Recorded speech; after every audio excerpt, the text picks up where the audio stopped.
And I'm calling this meeting of the Carson City School District Board of Trustees to order. And let's go ahead and start with agenda item 1, adoption of the agenda as submitted for possible action. Okay, we have a motion and a second. Do we have any discussion among the board members? Do we have any public comment? Seeing none, all in favor? Aye. The agenda is adopted, and we'll move on to agenda item 2, which is adjournment to closed session per NRS 288.2204 to discuss labor relations with the district's management representatives and pursuant to NRS 241.015 3B2 to receive information from counsel regarding potential or existing litigation. This is for discussion only. So we will close session now.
reconvening the meeting of the Carson City School Board to public session.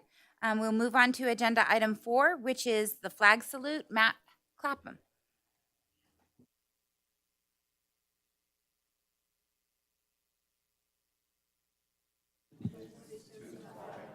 Of the United States of America, and to the republic for which it stands, one nation, under God, indivisible, with liberty and justice for all. Thank you. We'll move on to agenda item 5, which is the superintendent's report for information only. Mr. Fueling. Thank you, President Crossman. We have a number of recognitions this evening for some students, and we'll start the evening. Is Mrs. Golick here? There she is. And representing the future business leaders of America and celebrating some success that they have had.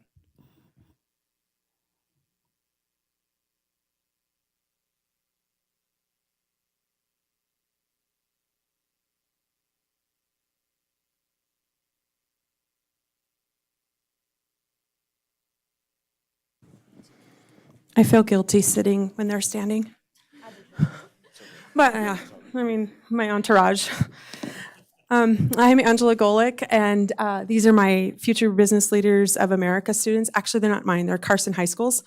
And so I love them a lot. I'm here, this is my 12th year representing Carson High School's FBLA as an advisor. Seems like this is our annual meeting. We just returned in April from our state competition. I want to just give you an update of how well Future Business Leaders of America is going this year. We've doubled our membership this year, so we're having a bounce back from COVID, with the COVID years when we were down to, I think we only had 15 members last year, and this year we're up to plus 35. That meant that with that comes a lot of challenges to take a lot of students to state competitions. And so, but we managed to take 26 of them to Las Vegas this year. And that was a lot of fun.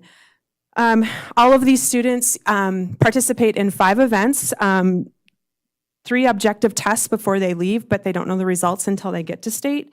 And then they do 2 performance events from business financial plans, publication design, website design, you name it. There's just lots of different opportunities for them to compete. Of the 26 students that we took to state, we had 18 of them place at least one top 10 in one of their events, and 13 of these students qualify for nationals in Atlanta, Georgia. That's the most. No, that's not the most. I'm sorry, guys, it's not the most. But it's pretty close to the most that we've taken. I took 17 once to Baltimore, but we're going to take 11 of them to Atlanta, Georgia. Many of them are here tonight to share with you a quick little bit about FBLA and their success. I'm just going to call out a couple of them while they're standing here and have them maybe kind of step forward. If I can have Hannah Kreisenbeck and Mackenzie Merrill step forward, please. Oh, there they are. And Okay. they can just grab, Right Mrs. there. Golick, they can just grab a mic and hold it up so Okay. they have to sit down by you. Yeah, and so you would just push that green button right there in a minute here. I want to pull, these are my super sophomores. I have a lot of sophomores, but and all of them are super. But in this case, these 2 individuals, in all 5 of their events, placed top 10 in all 5 of the events that they went to. And that is really miraculous. And both of them are joining me in Atlanta, Georgia for nationals. And so Hannah and Mackenzie, why don't you go and tell them what you're going to be participating in? I placed second in client services, and that's what I'm going to nationals for. So I placed second in the objective test, Introduction to FBLA. And that test just kind of goes over all of the rules, the bylaws, the history of FBLA, and just tests your knowledge on how well do you know your organization.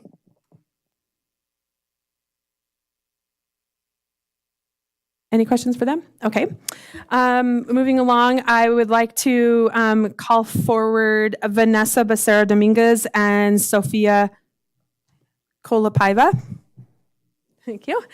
Sophia over here and Vanessa over here. Sophia was a state champion And she'll tell you about that event. And Vanessa, with two other teammates who aren't here tonight, were also state champions. So go ahead, Sophia.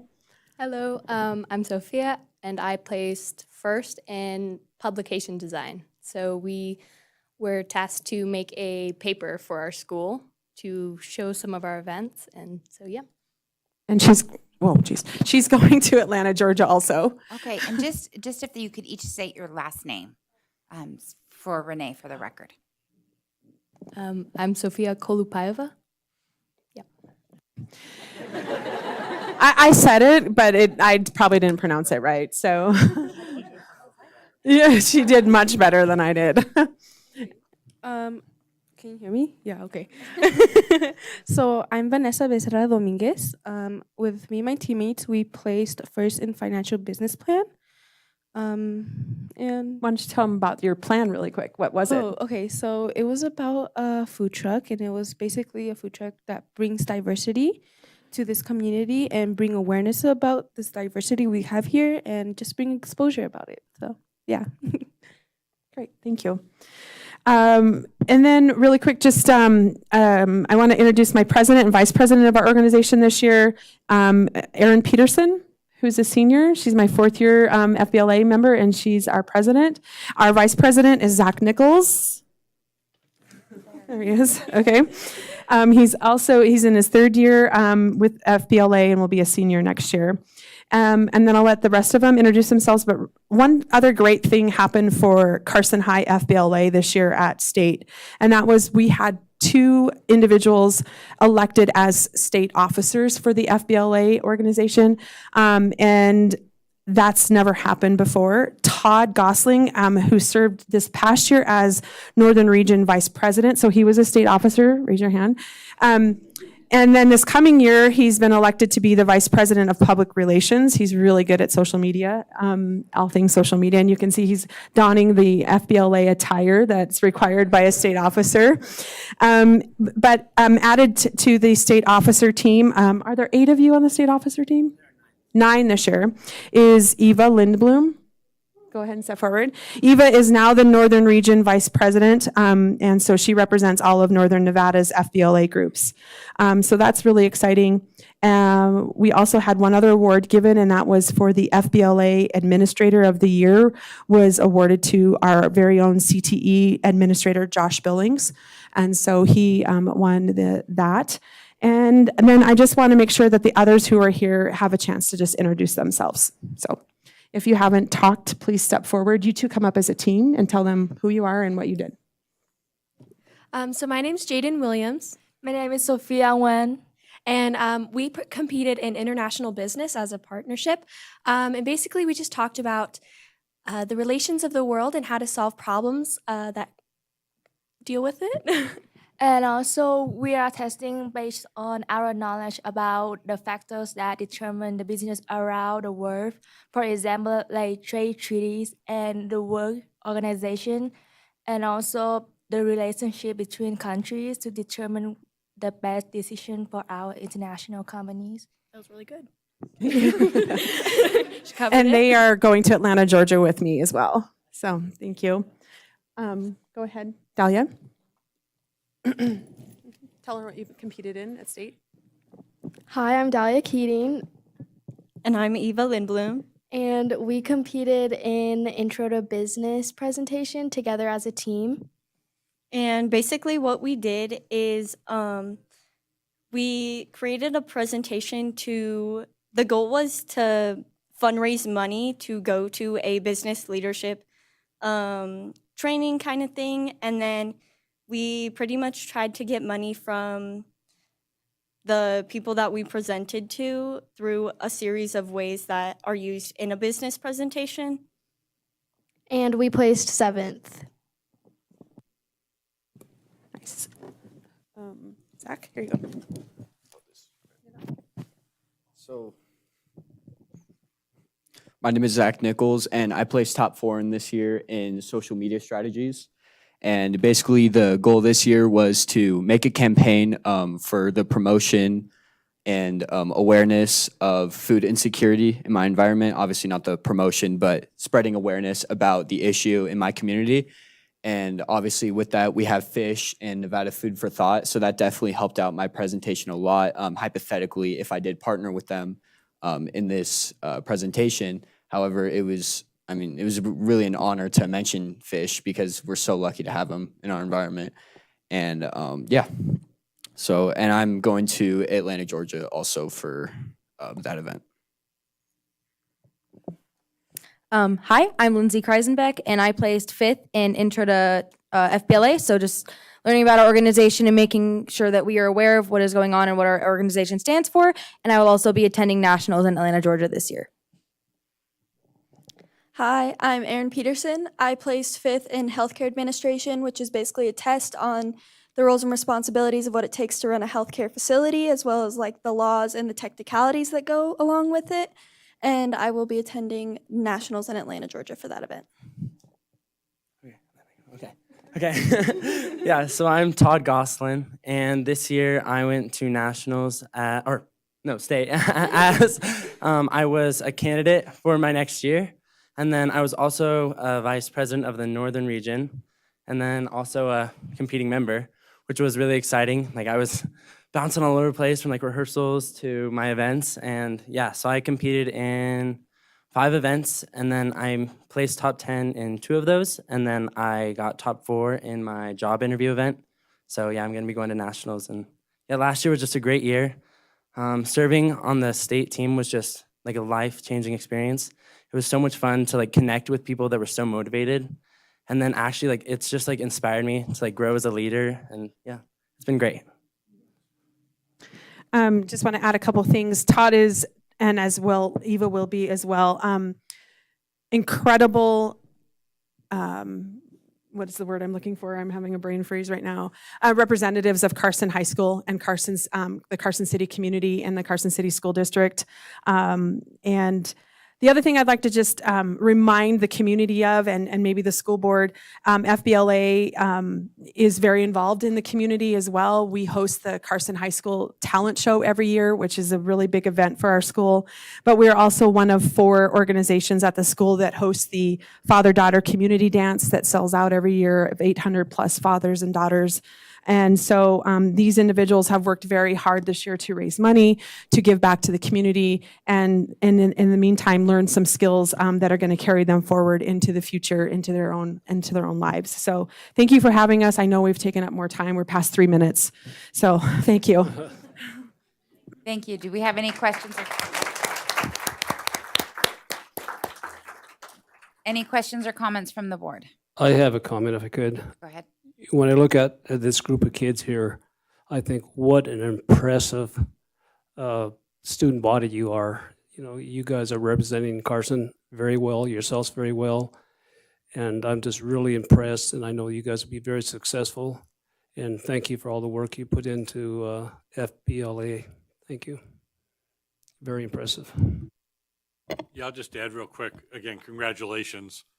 I just think FBLA is a great organization. It's a great opportunity. You have great mentors. I look at just my professional career, you know, starting out as an engineer and doing all the technical stuff, and then about 12 or so years ago, transitioning from the technical side to the management and ownership side, and having to learn a lot of skills on the fly. And just having this exposure early on, you know, before you get older and get into your careers, it's just a great, you know, exceptional start to whatever you may decide to do in the future. So enjoy this, and congratulations. I also want to commend you for your public speaking skills, guys. I am so jealous. You guys are starting so young. This is amazing. So keep up the good work. You guys are really making Carson High School very proud, and all of us very proud, and your parents. Papás, muchísimas felicidades. I see we have a diverse of families here, and I want to commend you parents for doing a good job raising amazing children.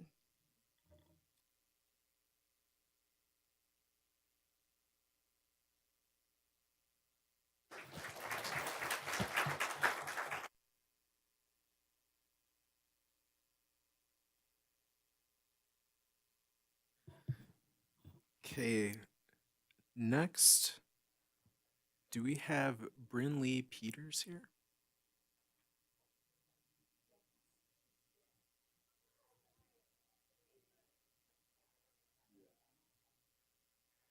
She's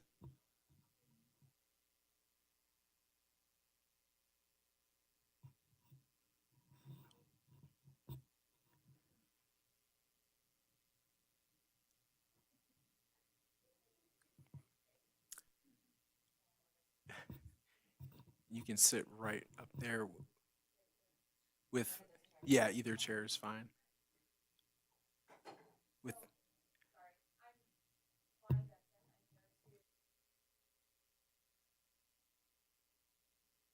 Got to push the button. There you go. So I'm Bonnie Benson. I'm here to introduce Brinley Peters. She is the winner of, for the entire state of Nevada, of the free fishing poster contest. And so she's just an amazing artist. I noticed her work throughout the year and just encouraged her to go and draw a picture. And it's just an amazing poster. Mr. Nemec from the Nevada Department of Wildlife was supposed to be here to present her with her prize, but apparently he had car problems, and so he's running a little bit late. So she'll get her prize today at some point, but just probably not during the meeting. But she does get a framed poster. She gets a fishing pole and a free fishing trip for her family to any lake of her choosing. So, yeah. Anyway, that's all. Miss Spencer, not to interrupt, I see her parents are taking pictures. You could come behind us and get a good picture if you want. Sorry. And perhaps if the gentleman from Endow arrives later, we can have Mr. Davis step out and take a picture of her receiving. Absolutely. Yeah, yes. I'd like to see the poster that you made. It's beautiful. Her caption was, "Memories are the best catch of the day." So, anyway, that's all I have for you guys. Is that posted anywhere where we could look at it if we wanted to research it? It is, I think it's on Carson Now Carson already. Now. Yeah, if you wanted to look at it. Tomorrow? And it'll be there tomorrow. Dan will take care of it. All right. Right. Well, Congratulations to you. That's exciting. When it was a poster, is it like freehand drawn or is it computerized or what are we? It was a freehand drawing that I made by myself. Yeah.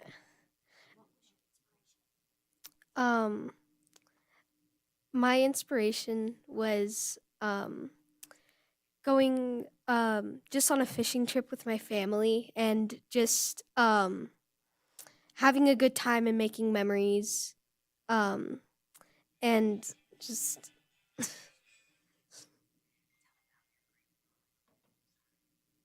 okay. And one time we went fishing and whoever caught the first fish would I think got $5 and I also decided to put makeup on my grandpa. And he's actually here right now, but he's in the hallway. And yeah, I put lipstick on him and stuff. Yeah. He was very pretty after that. I would like to see him in the lipstick.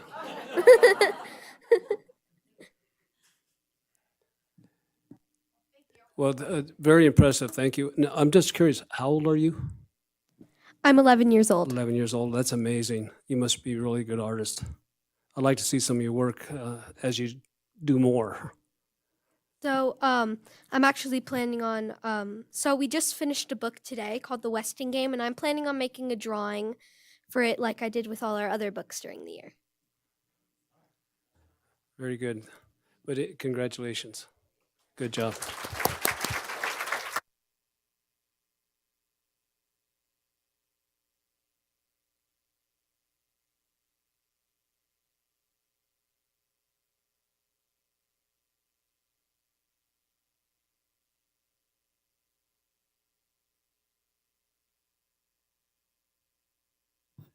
Okay, next this evening is Natalie McGuire here.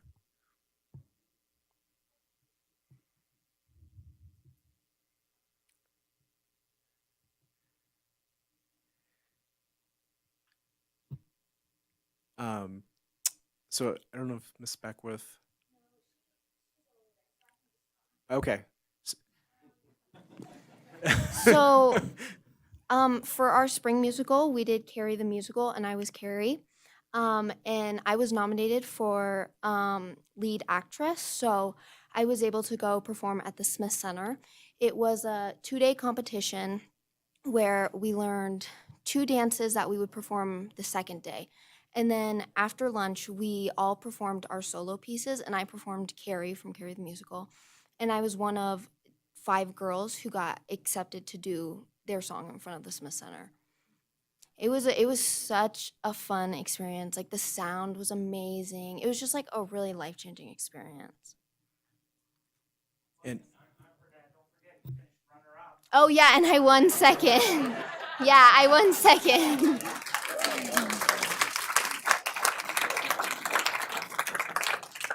Now that's what parents are for. Yeah, I would have forgot. And I would like to know if I understand too. So that was the Spotlight Award, correct? And that's you were like Yes, runner-up I was the best. second runner-up. Yeah, so the And Spotlight Award. How many other of the 30? I think there are 34 students there. How many of the rest of them were from Northern Nevada? Only me. I was the only person from Northern Nevada. Most of them are from Vegas. Yeah.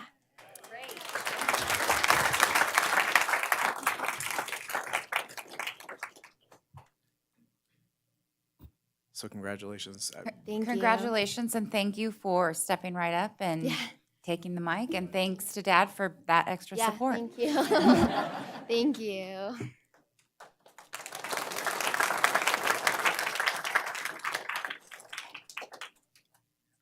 Okay, and if I could have our school board reps, Ava and Faith, make their way up here. Just Ava and Faith right now.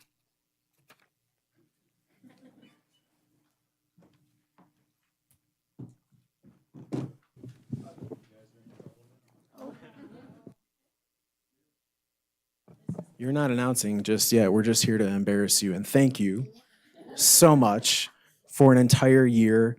We know how exciting school board meetings are.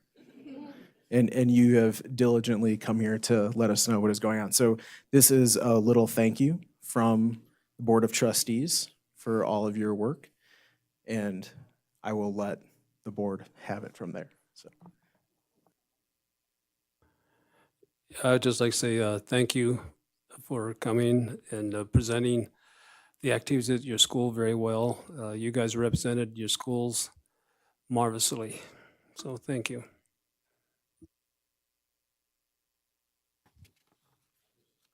Yeah, I'll just say every year we have student representatives and you always do a great job and you two are no exception. We really appreciated having you here. The reports were thorough. You're both well-spoken. And so just thanks for your participation. We know it's one more thing to do. And like Superintendent Fueling said, I'm sure showing up typically at 6, 7 o'clock at night when you have other things to do isn't top on your list, but we do appreciate you being here and thank you for that. Thank you guys. It was super fun to see you guys every 2 weeks. I'm grateful for the opportunity to do this and learn a little bit more about the school district itself, I guess, because otherwise I would have known. So thank you. Thank you guys very much. I really appreciate it. I think that I saw you guys more than I see most of my friends. So I really appreciate you guys and all that you do. Thank you. Okay. Let's see, we'll go ahead and move on. Does that conclude your announcements? Yeah, that's all my announcements. Thank you. On to agenda item 6, which is board reports and board member comments. And Ava and Faith, we are going to go ahead and ask you to come back and give your reports.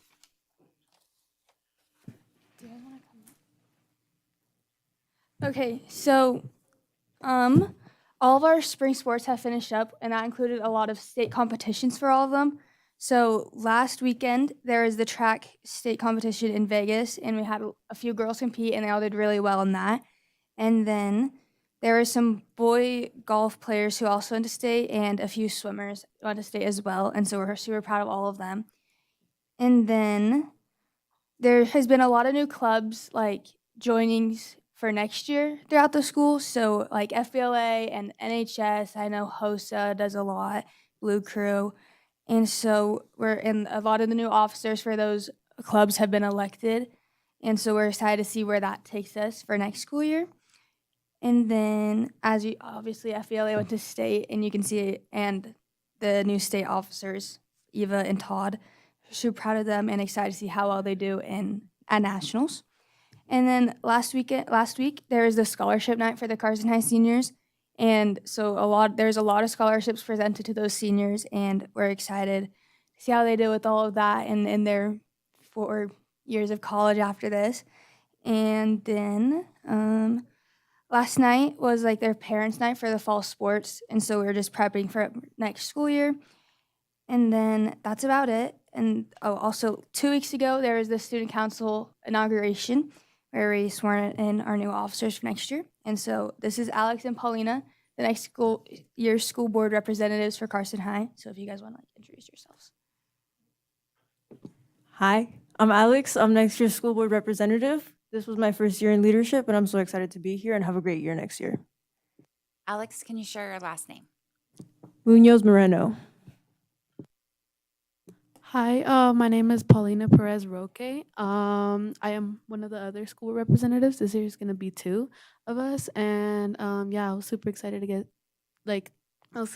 get sworn in our position, and we're gonna have a lot of fun. And yeah, Thank you guys. Thank you for your report and welcome. Yeah.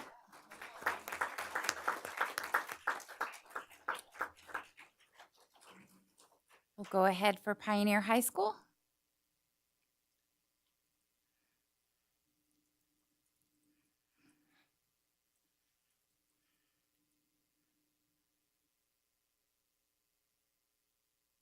man, long time no see, guys. Alrighty.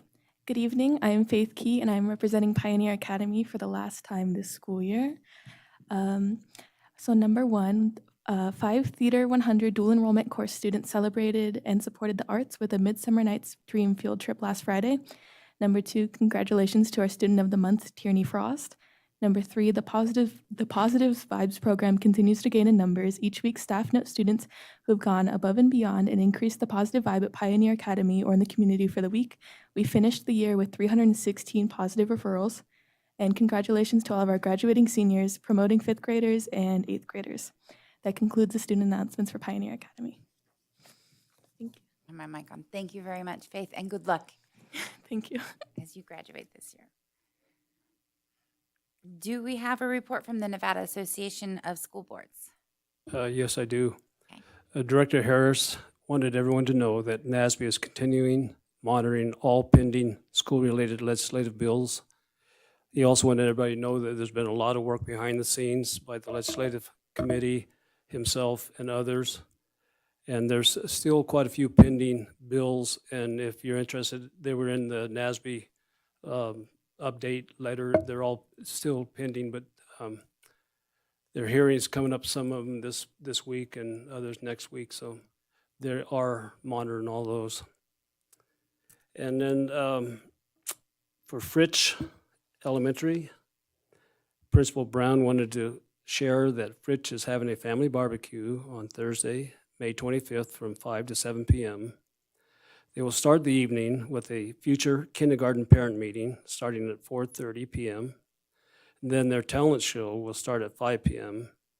And so, this is the most important thing, so will the hot hamburgers and hot dogs. And then for Boardwick, Principal Raqueta wanted everyone to know that today they had their volunteer tea event today for all the volunteers. Tonight, the meeting is taking place for incoming kindergarten parents at the Ready to Rock parent meeting. Their band concert is at 6 p.m. tomorrow night, Wednesday. And the second semester award ceremony is being held on May 30th. And it'll be held throughout the day for the different grade levels. And then the 5th grade celebration and parade will be May 30th at 2:50 p.m. And then their field day is May 31st. And Principal Raqueta just wanted everybody to have a very fun summer and she wanted to remind everybody not to forget to read a lot of books throughout the summer. So that concludes my report for both NASB and the schools. Thank you. And I did see Rebecca Pepez at Costco filling up her cart with all the hamburger and hot dog supplies. So they will have a feast at Fritch. If I could, there is one thing that I would like to add to the NASB thing. If you got the May newsletter from the NASB president, there was a very nice article in there about Trustee Walker and listing all the things he does for the community, not only for the school board, but food for thought. He's on the state education board and several other things. And this is on top of his duties as principal at Suter Elementary. So if you have the chance, it was a very nice article and listed a lot of things that he does. And I'd just like to take the opportunity, Mike, to thank you for all the work, all the extra work you do for the community and the kids. Thank you. Thank you. Trustee Walker, do you have a report? Well, I don't have anything from Eagle Valley, but this is that time of year where we all get to hang out more than usual. And so I wanted to, number one, thank Mr. Fueling for hanging out with Laurel and I at a rally for better educational funding at the legislature with the teachers and support staff of the district. And I'm sure there were some administrators there as well. And so thank you for fighting the good fight for our people, AJ. I appreciate you. And then most of us were also at the Salute to Scholars Night, and that's always a great event. You know, you see these kids, if you work in elementary school, in your mind, they're always little kids. And then you see them as like Corey there. I'm like, oh, that's Corey. You know what I mean? You see men and women that you don't realize they grow up. And so it's so nice to see the great things that our students are accomplishing. And it's always inspiring to see that excitement of getting ready to go to college and getting those scholarships and just kind of imagining what the future will be. And so, you know, it was a long night, but it was an inspiring night, and you just walk away with smiles and great feelings. So great job to our teachers, our families for doing such a great job with these kids. Thank you. May is busy, but it is full of a lot of celebrations.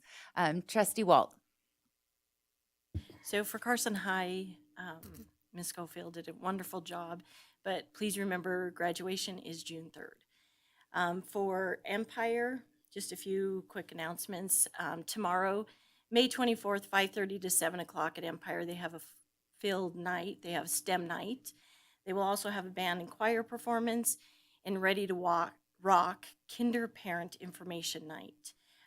Also then, just a quick, on Wednesday, May 31st, they will have Donuts with Dads from 7:30 in the morning till 8:10 in the morning. So I encourage all dads and their kids to please attend. And then an important announcement that they had was the Boys and Girls Club will be closed from May 29th to June 2nd. And last day of pre-K for them is Friday, May 26th. Thank you. Trustee Clapham. Thank you. I'll be reporting on Mark Twain in Carson Middle School. So for Mark Twain, they are wrapping up the end of the year with Parents and Pastries this Friday morning. And then they'll be having fifth grade celebrations, including a Fun in the Sun and an award ceremony following that. Then the last day of school, they'll be doing a color run, which is my children's favorite.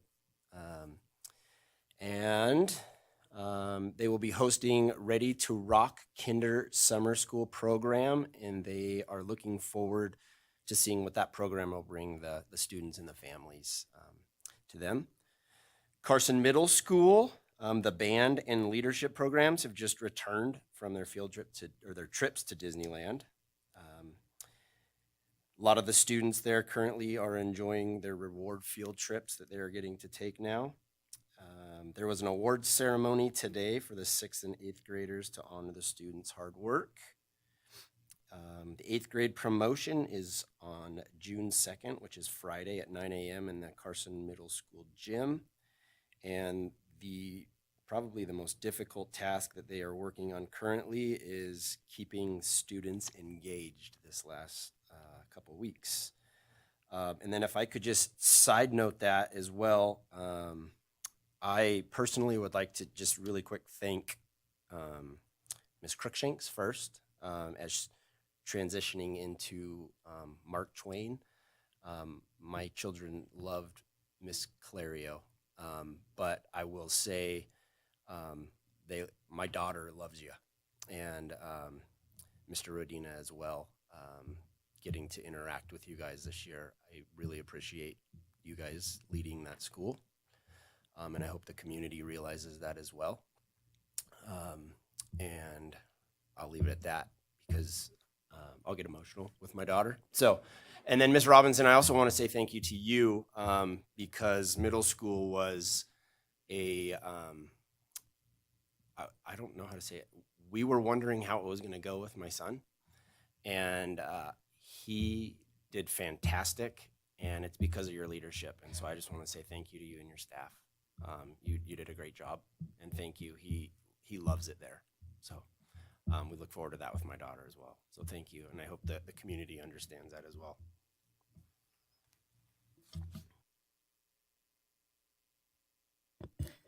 So from Silver Grove Elementary School, Mrs. Zona reminds us that this Thursday, they'll have the spring band and choir concert at 6 p.m.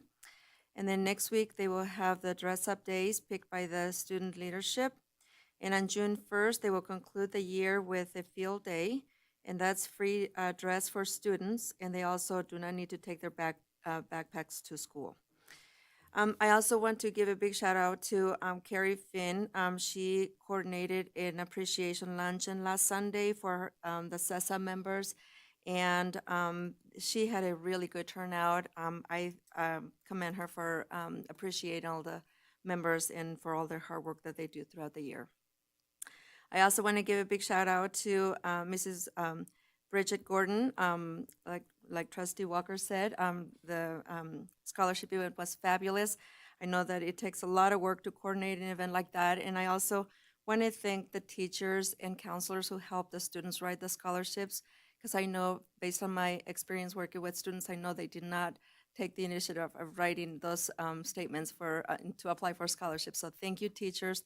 Thank you, counselors. Thank you, everyone who helped the students fill out those applications. I also visited Carson Middle School last week to observe the after-school programs, and I also want to thank the teachers that are helping those students to improve their grades and finish up the semester strong. And then last, I want to congratulate the students from Jumpstart who graduated from Western Nevada College yesterday.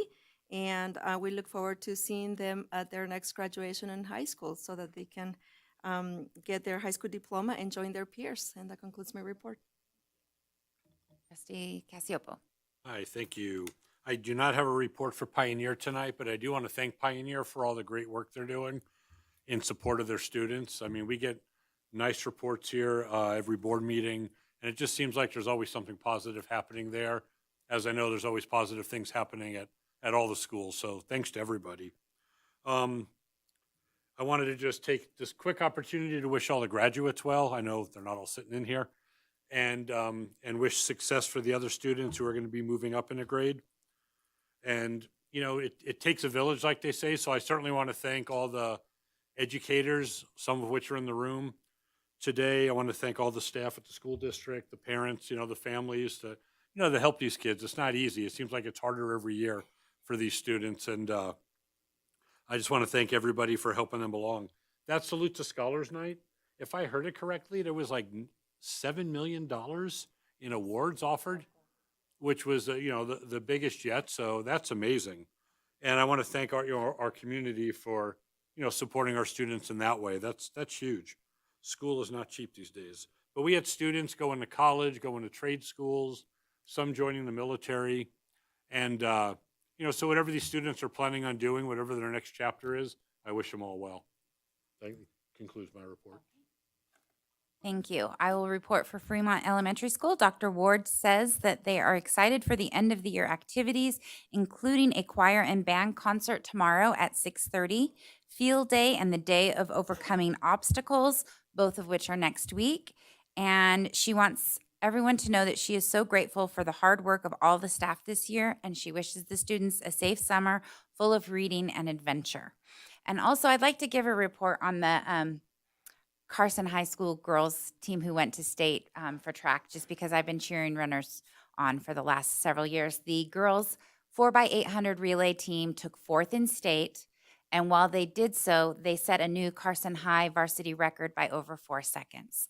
So I've known some of those girls since they were toddlers, so it's kind of exciting that they're doing that great. And Hannah Budd, who was on that relay team, also placed 4th the next day in the individual 800 meter. So I know the girls, Ginny Ponzak, Vea Minor, Hannah Budd, and Brianna, and I can't remember her last name because I didn't know her from when she was little. But anyway, great job by the girls doing that. Yeah, they're. Are they, or is what? I think you might have a sophomore. I think Ginny's a sophomore. So, okay, but they are young and they're great runners, and it's going to be a lot to look forward to. So that concludes my report. We will go on to agenda item 7, association reports for discussion only. I'm seeing Mr. Wallace shake his head no. And anything from the other? Okay. I'm seeing all head shakes no, so we will move on to our main event tonight, which everyone has been patiently waiting for. Agenda item 8, introduction of the 2022-2023 Carson City School District retirees and employees who are leaving the district after 10 or more years of service. This item is for discussion only. It is a celebratory and also bittersweet meeting when we do these recognitions. So thank you for all coming, and then I would just like to remind the retirees that Mr. Davis would like you to remain at the end because he would like a photo of all the retirees. So don't take your gift and run. Stick around. Okay, thank you, President Crossman. This evening, as you may be aware, and we have 2 new trustees who maybe have not experienced this before, but at the end of each year, we recognize employees that are leaving us that have worked here for 10 years or more. And so we have 36 of those employees this evening who have worked a total of 1 million years for the Carson City School District. Or maybe that's what it felt like.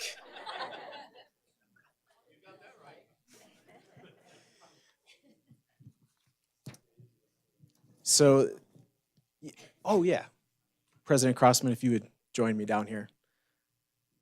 You can be my 3rd and 4th hand.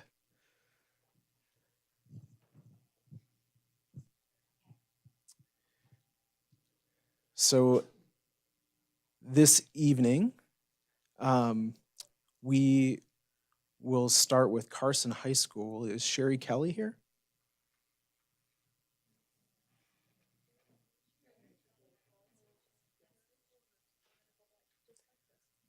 Yeah, okay, so Sherry's not here. So Sherry started with the district in 2002. Next, we have Angie Ma from the high school. We are 0 for 2. Thank you. We're not at Fritz yet, but thank you. Carlos Mendeguia. 0 for 3. And I believe this evening we had a longtime custodian at Carson High School that passed away earlier this school year, Terry Piton, and I believe he may have family here to accept his award. No? Okay. So no one for Carson High. Carson Middle School. I know this first guy is here. Mr. Richie Bodette.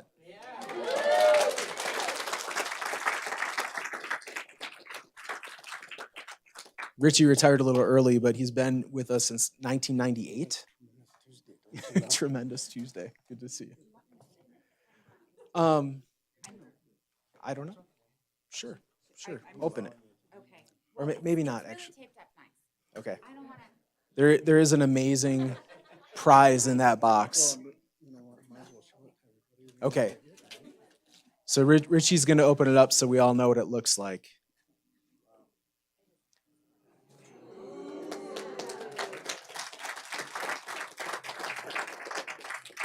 It's made of solid diamond.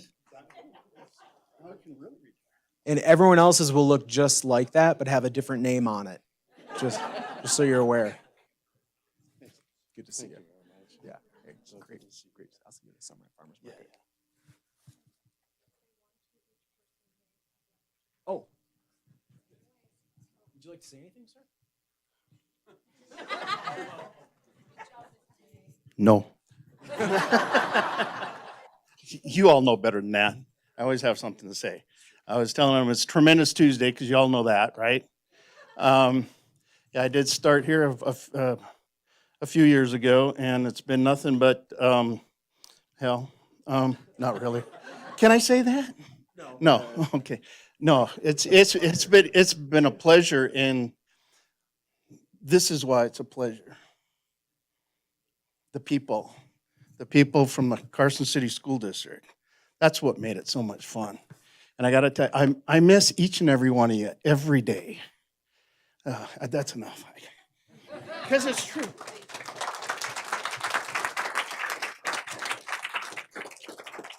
And if you want to see Richie this summer, you can go to the farmer's market. He's always there.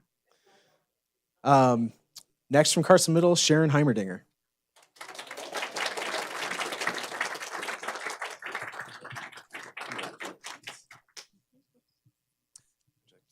Oh gosh, I'm gonna do this for 39 people. Absolutely. Oh, okay.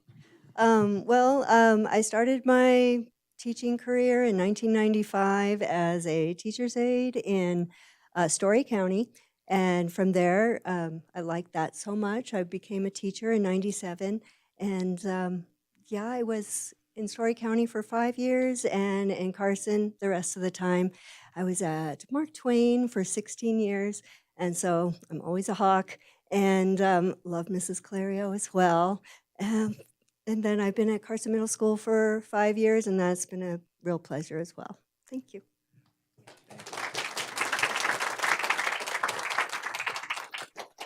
Next, we have Gail Hewitt.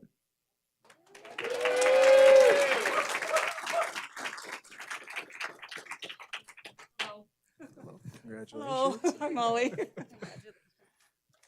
Okay. I started in Carson City School District in 1995, and before that, I worked in a one-room schoolhouse in Littletown in Bear Valley in Alpine County, and before that, Los Angeles for 2 years, and before that, Chico. So, been doing this for a while, but I've been here for this is my 28th year, walking in those doors at Carson Middle School, doing the same thing, physical education, and I love it. I loved my time here. So, thank you all. Thank you.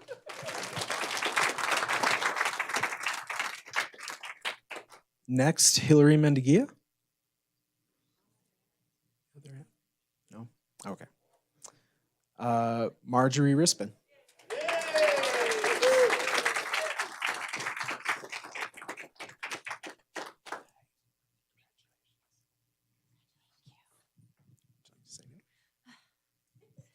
I'm going to keep it short and sweet like I did at the OCA Awards, and I'm going to say 6 more days. Thank you so much. No, really, I started in 94 at Seeliger, and then I did a long-term sub-year because there was no teaching jobs, believe it or not. And then I started at Carson Middle School, and I love it there. I have taught pretty much everything, starting with science, math, ESL, interventions, technology, and now English. So thank you so much. It's been a wonderful time.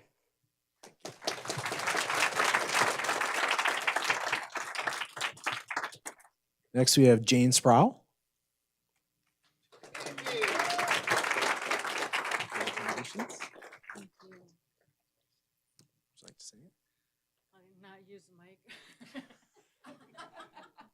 want to say thank you for the 19 and a half years. I've truly enjoyed being a cook baker at most of the schools. How many schools have you worked at? I've worked and trained at all of them except for I don't think I had ever been to Pioneer. Okay, so 9 of 10. That's pretty good. Thank you. Thank you, Jane. Mark Wilson. No? Okay. All right, then we move on to Eagle Valley Middle School. I know she's here, Bonnie Preston.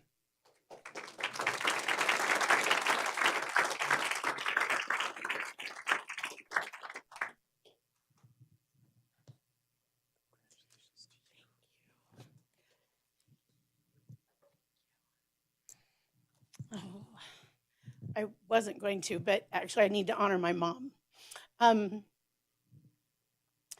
We've had 3 generations go through Eagle Valley Middle School. My mother worked there, and I've worked there for 18 years. My daughter went through the school. I was there the first year it opened in 1982. And so having 3 generations go through those halls kind of means something. And going through Carson High as well. And so I was counting up in a conversation. I've been at Eagle Valley since 2004, and I've taught over 10,000 students, which is like a town. And so, and I'm only a shadow of what some of you in this room have taught as well. Even though I'm using the word retiring, I'm leaving Carson at 18 years, but I'm actually going to go teach in Europe for 2, and then we'll see where we land after that. So, thank you very much for your time.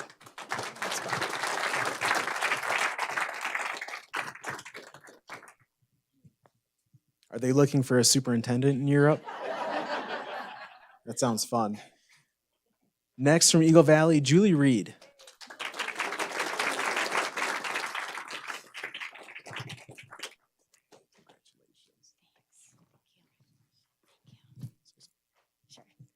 So I've taught at Eagle Valley Middle School for 30 years, and I love that school. I love this district. I've taught English and social studies, advanced math, and PE. And my husband and my sons, my daughter-in-laws have all gone through Carson City Schools. It's a great place to work, and I'm very fortunate that I'm retiring from a job that I still love and may end up back in it someday after I have some fun with my husband who just retired. But thank you so much. I see one of my son's teachers, one of my teaching colleagues, one of my son's friends' dads, and then, of course, I have Mr. Fueling's daughter in class this year. So it's kind of a fun community to be in where you just kind of get to know everybody in different ways. So thanks.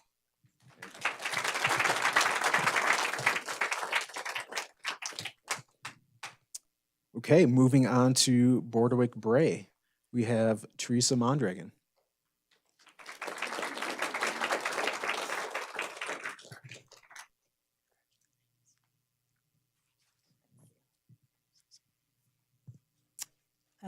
So really, I just have one thing.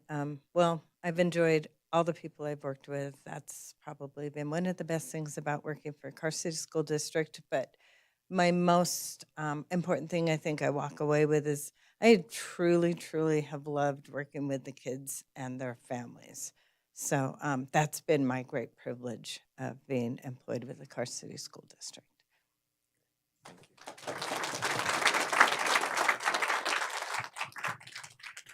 Next, we have Donna Sharp.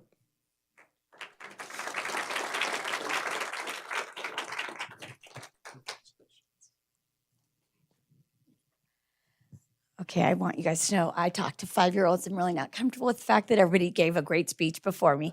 But I just want to tell you, I do still love what I do, but I am a grandma now, and I'm taking off to do that wonderful thing after 30 years. So thank you.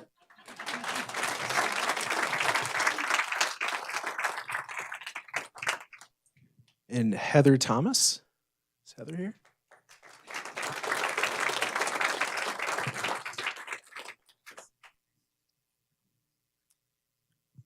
It's been wonderful working at Carson City, but the last few years have been the best. So sorry to move on. You can always come back.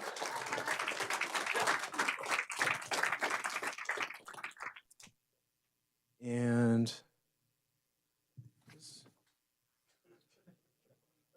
Nancy Varner.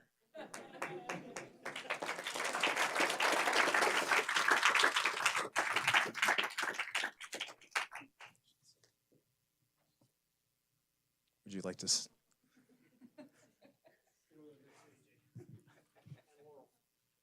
Will be a while.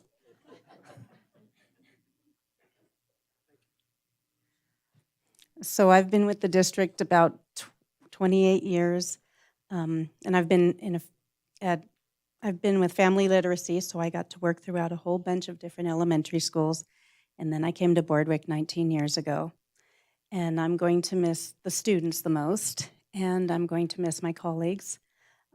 Although Donna, Terry, and I'll have a lot of time to go paddleboarding, hiking, you know. But I told this story earlier today, but my first year in Carson, I was walking through the hallways of Empire, and I saw a teacher glance through the window, and she wore a chef's hat, and she was doing a cooking lesson. The kids were having so much fun, and she was in her 30th year of teaching. So I hoped that that time that I would have that energy and enthusiasm when I got to that point.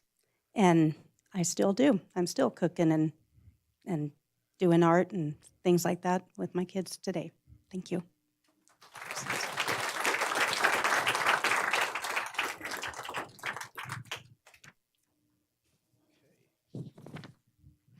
Next, we have from Empire Elementary, Heather Galloway. No. Okay. This guy I know is here. Gary Miller.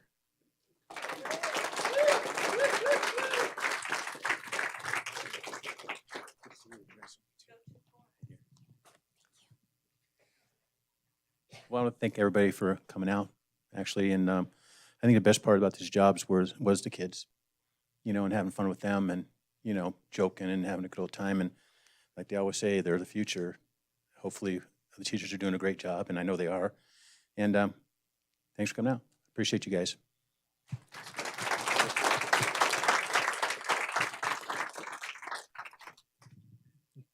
Terry Teeter.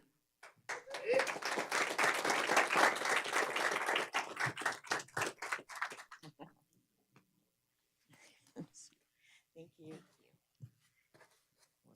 Sure. So I've been a cook with the school district for over 19 years, and over 17 of them I was running the kitchen at Empire. And it was a really great school, and I met a lot of nice people, and just to let you know, I have 48 hours left to work.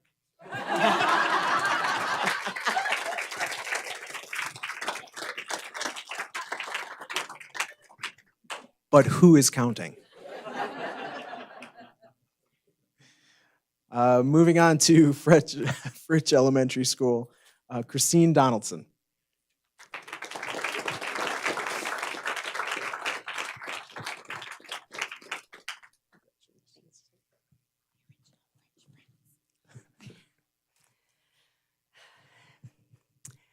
I started teaching in 1989 in Winnemucca.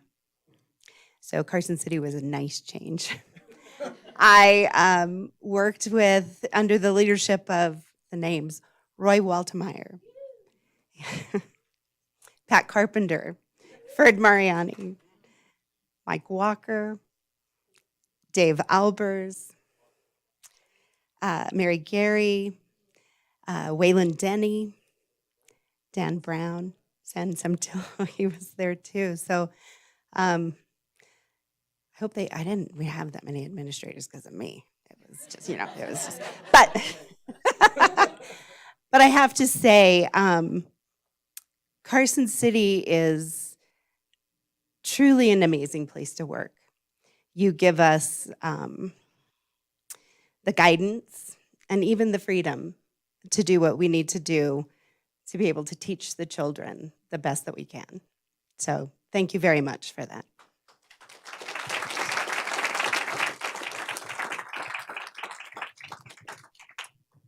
Next, we have Ann Fitzgerald. Is it Ann here? Oh, she left. Okay. Some people left mid-year, so we're aware. Next, we have Lynette Putzer.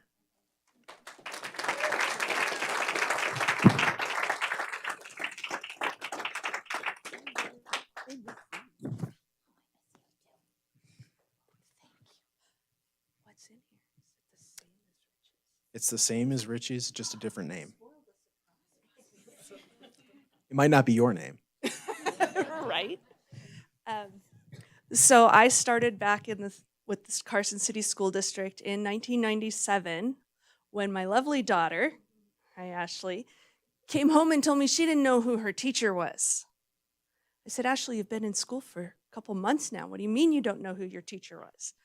And she just cried and cried. She didn't know who it was. So I went to school the next day, and sure enough, she had a substitute teacher. I said, well, Mrs. Linderman will be back. Found out Mrs. Linderman had been severely injured in a horse accident.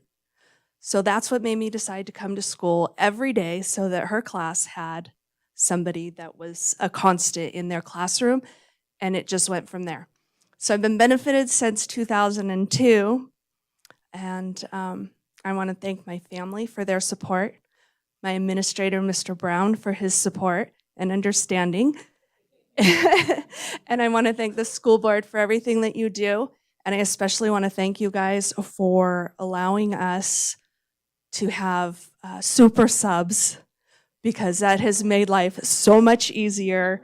And it also goes back to, if Boardwalk Bray in 1997 had had a super sub, my kid would have known who their daughter or teacher was. So I really appreciate that you guys have allowed that to happen. It really makes secretaries' lives easier. Thank you. And thank you for everything. Thank you to all my friends that are here. Love you all.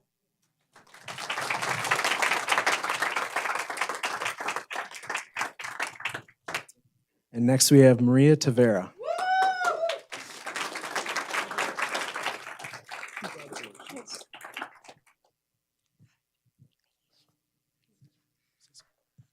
It has been a pleasure working for the Carson City School District. I have so many memories about the children, the staff, and parents, everybody. And I just want to thank you all for letting me work with you guys. It has been amazing, and I'm about to cry, so thank you.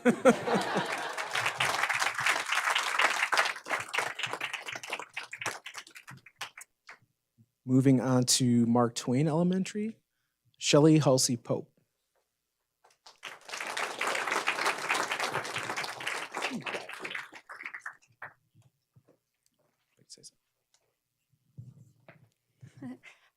Thank you for the wonderful opportunity to teach the children in this district. It really has been my pleasure. And one of my favorite things every day has been able to shut my door in the morning and just be with the kids and have an opportunity to teach them to love learning. And so while I'm stepping away from the classroom for a different opportunity, I know that I'll still be a part of this district as we still have 2 children here. And so I look forward to being able to participate as a mom and wear that hat for a while.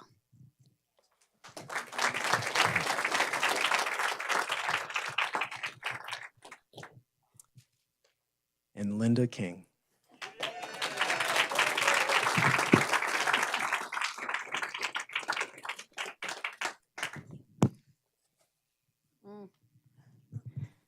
This is my second time. I love the first one so much. So I started in 1998 at Empire, and I left teaching in 2013, gave everything away. I was done. And my husband and I moved to Incline Village, and in the meantime, I figured I would put my name on the sub list. And Ruth Lee, God rest her soul, grabbed me, and I have been at Mark Twain for 10 years.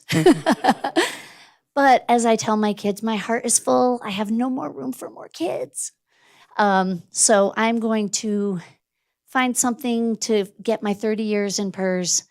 But I'm stepping aside to let these new young kids come in, and they've got the energy. This woman is old and tired. But as my students say, you'll see me around at Walmart. But I want to say thank you to all of you. I really have loved it. I'm now giving away another classroom full of stuff that I had to replenish from the first time, but it's been a pleasure. And I just, I love the kids. So thank you all. I love you all.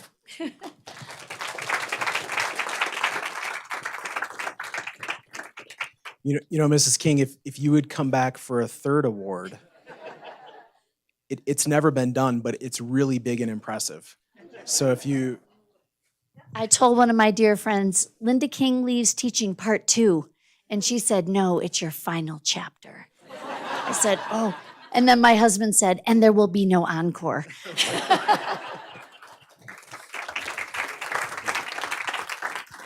Linda, I think if you come back again, though, they would call that a hat trick.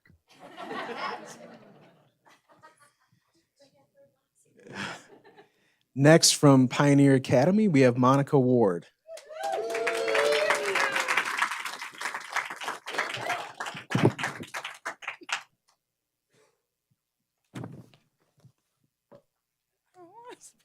No? So I graduated Pioneer. My boys graduated from Pioneer. Now I'm leaving Pioneer, so I don't want to say too much. I'm going to miss the kids the most. We all know I love those kids and Mr. Zona and all of our staff, so thank you.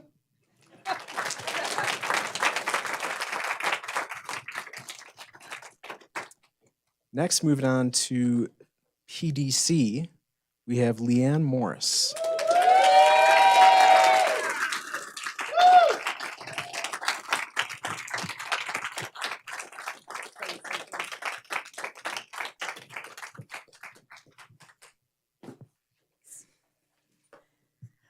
Wow, where do I begin?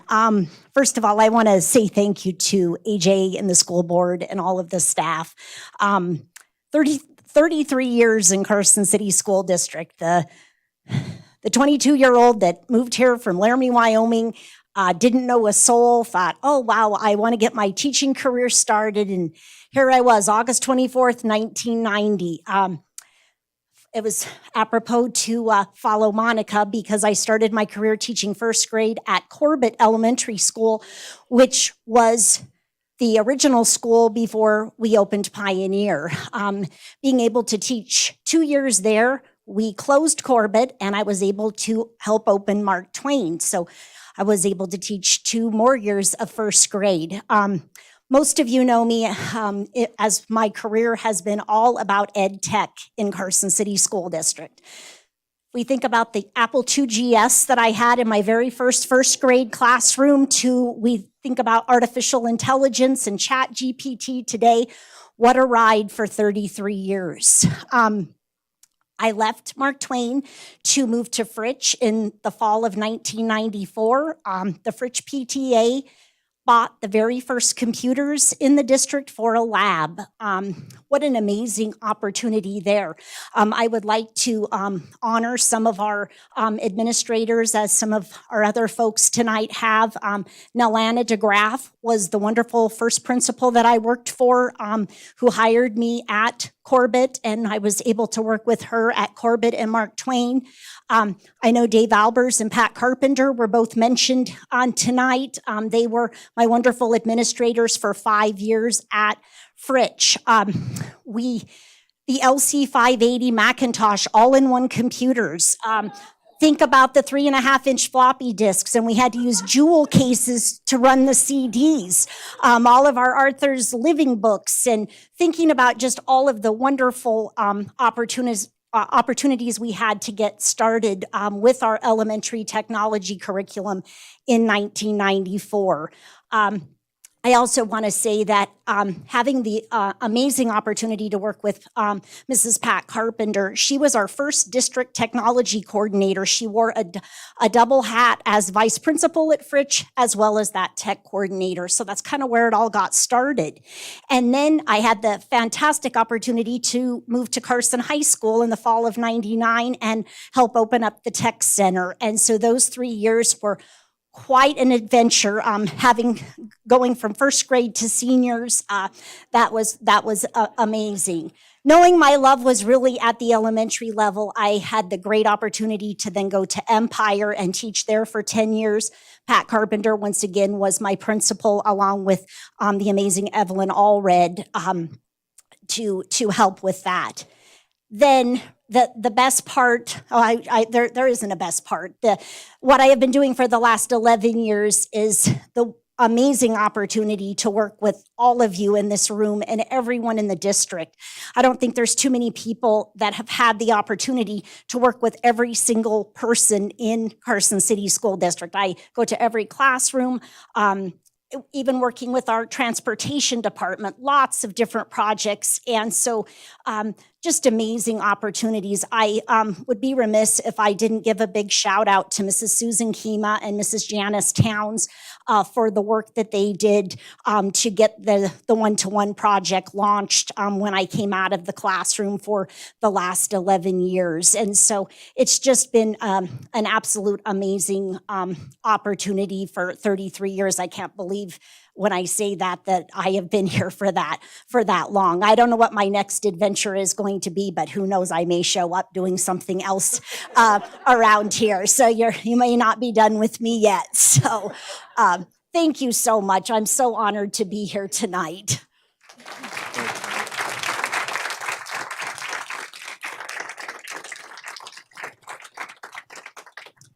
And is Rob Maw here?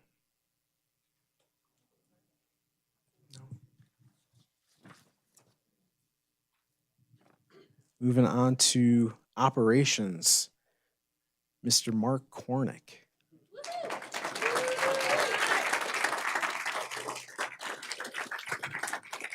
Nice jersey. I like it.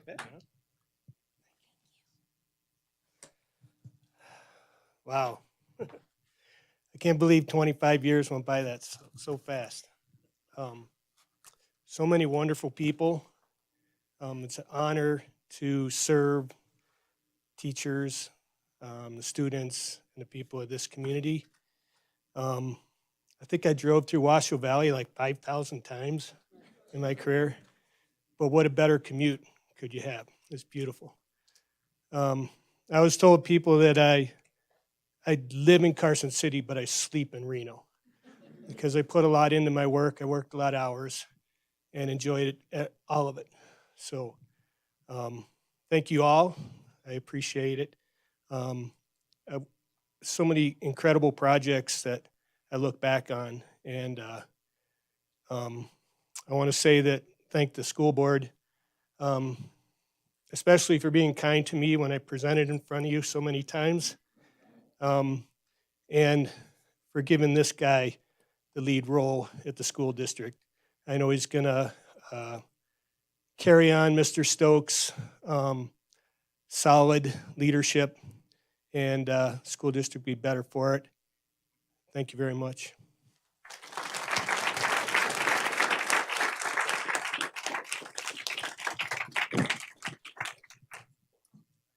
And Dave Stockley. Is Dave here? No. Okay. Moving on to transportation. Rick Bailey.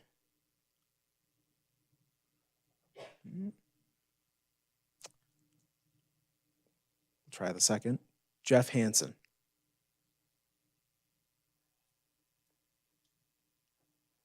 Number 3, Luis Rizzo.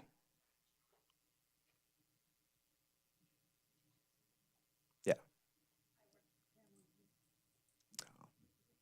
Apparently there was a transportation issue.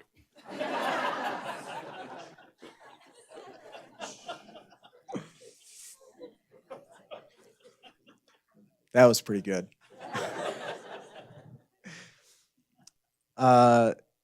From our prison ed system, Mr. Bruce Barnes.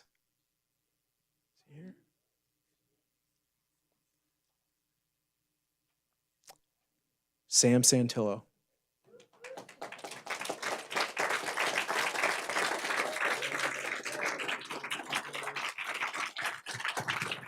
Nice in here. Yeah.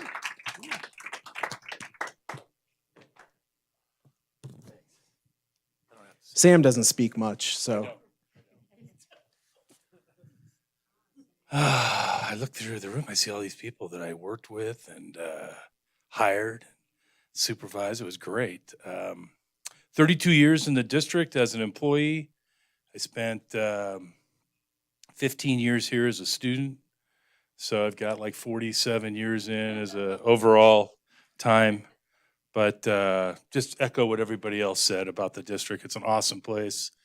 You do see a lot of students that come back and want to get back to the district, and that says a lot about the teachers themselves and the influence that they have on the students in our district that they want to pursue a career in education. But very appreciative of the school board. They've been very supportive of me in my tenure here, and I want to make that public that I really appreciate the support that I've received over the years, especially from the superintendents, Dr. Brzezinski, Richard Stokes, and definitely AJ now on board. So real happy with that. So just appreciate all the work and all the relationships that I've developed over the years, and want to especially thank my wife for having to put up with it and deal with it for all those years, because I was gone quite a bit in the very beginning when I was over at Carson Middle. But anyway, thank you for the opportunity. Appreciate it.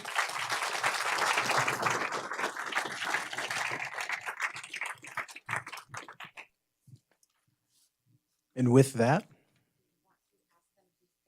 we need everyone to stand up for a picture. So everyone, thank you so much for the 1 million years of effort. If you could please make your way up so we can make you famous, or at least Dan can make you famous.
And sorry, I forgot to offer, before everyone leaves, trustees, is there anything that you would like to say before everyone goes? Go ahead, Trustee Walt. I know before everyone leaves, I just want to say congratulations. There's so many familiar faces out there. I have worked with some of you, and I'm envious that you get to retire and I'm not. Because Julie was my first year teaching, I worked with Julie. So congratulations, and on to the next chapter. I am so unbelievably excited for you. I see some of my students, my kids as teachers. So congratulations. And I hope you the best. And, just enjoy the next chapter. Would anyone else like to make comments? If not, okay. Okay. And I am going to call a recess after this so that we can do a little I'm not the hugging engineer. and saying everything No, to everybody. I just want to tell everybody, I highly recommend retirement. Thank you. Okay, go ahead, Mr. Varner. I would just like to tell Nancy that I'm really looking forward to spending 24/7 with you.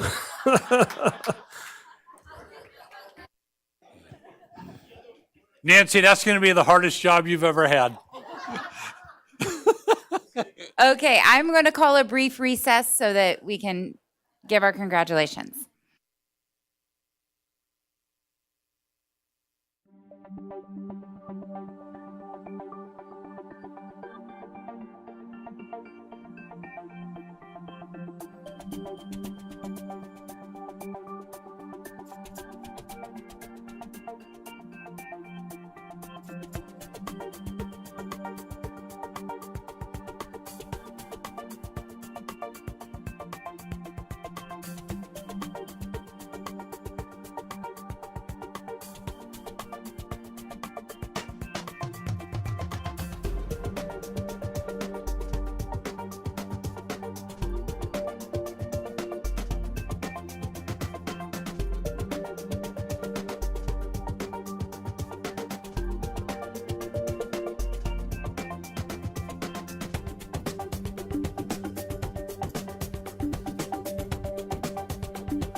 call this meeting back to order, and I'm going to make a correction of myself while it's right here. The girls, Carson High girls 4x800 relay team actually took third in state.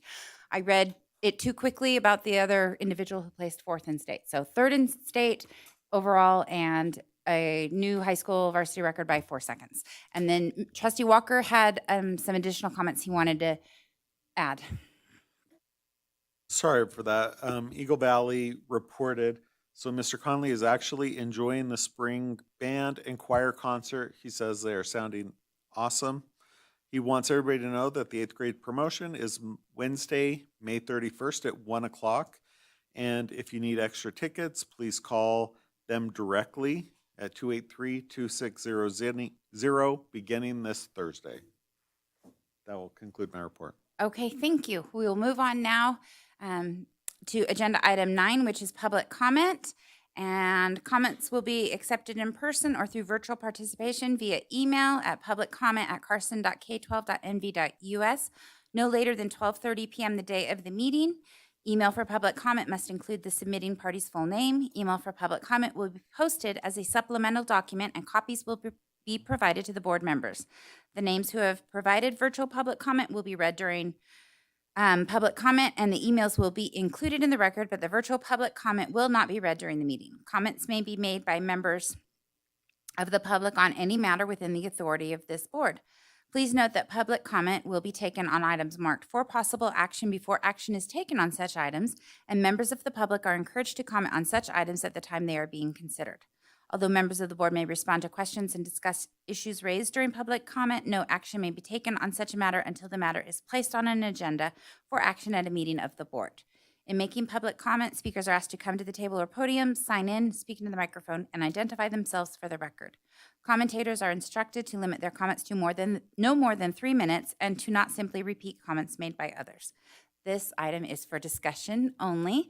Do we have any public comment tonight? Okay, I recognize Stella Thornton. Go ahead. You recognize me? That's crazy. I wonder why. Good evening, all. My name is Stella Thornton for the record. I am a Carson High School senior and a Nevada Youth Legislator, as you all know. I wanted to come and update you all on SB 80, which of course the presentation originated here. Just as a little different public comment, different update. I recently actually received my AP Research and AP Capstone Cord, so I thought it's sufficient enough to come here and kind of talk about it. So recently, SB 80 was gutted and replaced. However, I did not like that this happened. However, it was the compromise that needed to happen to be able to pass it through the assembly. And of course, an integral part of working with all of the legislators. I knew an amendment was going to happen at some point. Wasn't necessarily expecting a gut and replace. I don't think you ever do. But like I said, it's what needed to happen to be able to compromise in a way that everybody was able to have what they needed. Luckily, SB 80's core policies are still intact. The main part of the gut and replace amendment was to, instead of having procedures within the law, they'll now be in the regulations, which is understandable. I completely understand that, although I may not have wanted it to happen. Stuff happens. So it passed out of the Assembly Education Committee with an 8-4 vote as amended. I am currently awaiting the amended version to be brought onto the Assembly floor, and then it will need to be concurred in the Senate, and then hopefully reach the governor's desk. My little ask of any of you is, if you know a member of the Assembly, if you can reach out, shoot them a text just to tell them how important concussion care is and that they hopefully will vote yes on it, just if you know anyone. And then just in closing, thank you for the opportunity to come and talk to you all about it, and I hope you all have a great night. Thank you, and thank you for your hard work on that. I did watch you testify, and I'm very impressed. So, And especially as somebody who knew you when you were a very shy little girl, that to see you coming out of your shell and doing so well as you're graduating high school. So I'm really proud of you. So great job. I just want to add to that. welcome to the legislature. But really, it takes a lot. I mean, what you've gone through and what you've presented, I mean, you know, it is impressive. And, you know, things have to happen to compromise and make it through the first house and get to the second house, but good for you. So, you know, way to stay the course. Thank you. Do we have any other public comment at this time? And then, Renee, I failed to acknowledge earlier, we did not receive any email public comment. No, we did not receive any email public comment. So at this time, seeing no further public comment, I will close public comment and we'll move on to agenda item 10, discussion and 6-month review of the Carson City School District Plan for a safe return to in-person instruction and continuity of services for the beginning of the 2023 to 2024 school year. For discussion only, Tasha Fuson. Thank you. Trustee Crossman, Tasha Fuson for the record. As she stated, it's time for our 6-month review and last review of this plan. It is required for continued funding and access to ESSER funds. So the only thing that really has changed in the plan is the dates. I changed it from 22-23 to 23-24. You'll see there was a couple things that I struck out. For instance, I think other than dates, if you look at page 9 at the bottom, I just simplified the conclusion. I didn't change any of the content or the intent or meaning. I just felt it could use some simplification and it was a little redundant in places. And then the back of page 10, I struck a whole paragraph again there just for the sake of simplification. But otherwise, there is no content changes or anything that changes how we're servicing our families. So if there's any suggested changes, I'm happy to put those in. I did have one question on the changes. It's on page 1. Students in grades, it used to say 1 to 12, but now it's 6 to 12 will continue to apply for full remote. Is that a change this year? Yes, thank you so much for pointing that out. We have had online education available at Pioneer Academy, as you all know, for 1st through 12th. Our enrollment fell incredibly low. In fact, we only have 2 4th graders that are going to continue on in the elementary, so it did not warrant paying for a full-time teacher. Those 2 families will be able to continue in online education. We're working with Florida Virtual and utilizing their FlexPoint curriculum so that we'll be able to continue providing online services for those families, but we did not add any additional families. We will continue to provide full-time online education for 6th through 12th grade at Pioneer Academy, but thank you for pointing that out. Thank you. Are there any other questions or comments from board members? I do have one. On page number 5, on the very first paragraph on top, is it possible to add a statement in regards to excused absences? I remember at our last meeting, we had a couple of public comments about students who had enough credits, but they were not able to participate in commencement because of the absenteeism, because of the number of days that they were absent. Is it possible for us to make a note there stating that excused absences will not impact students' participation in graduation ceremonies?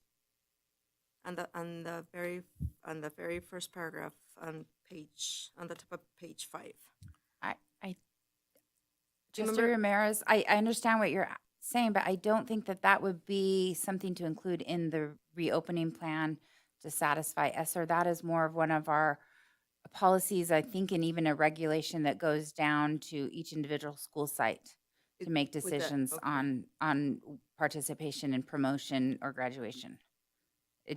I thought I would mention it here because I know that they alluded to the fact that it had to do with the pandemic. That's the only reason why I brought that up.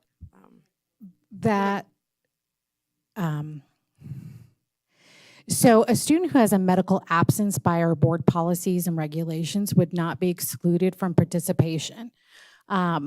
We would of course, have to have proper documentation of that. Students who are absent extensively from school without proper documentation, that's where that problem lies, if that helps. We do have board policy and regulation around attendance, and graduation and promotion ceremonies. I'll be bringing those policies and regulations back to the board to consider next month. I do not believe, though, Trustee Ramirez, it would be appropriate to put back in this reopening plan, simply because making a statement like that would be contradict our current board policy and regulation. Revisiting those other policies. Correct. Okay. Do we have any other questions or comments? Okay, this is a discussion item, so if there are no others, then thank you for your discussion. We don't need to take action on this for you to submit this to. Nope. Actually, thank you for clarifying that. If you look on the back page, on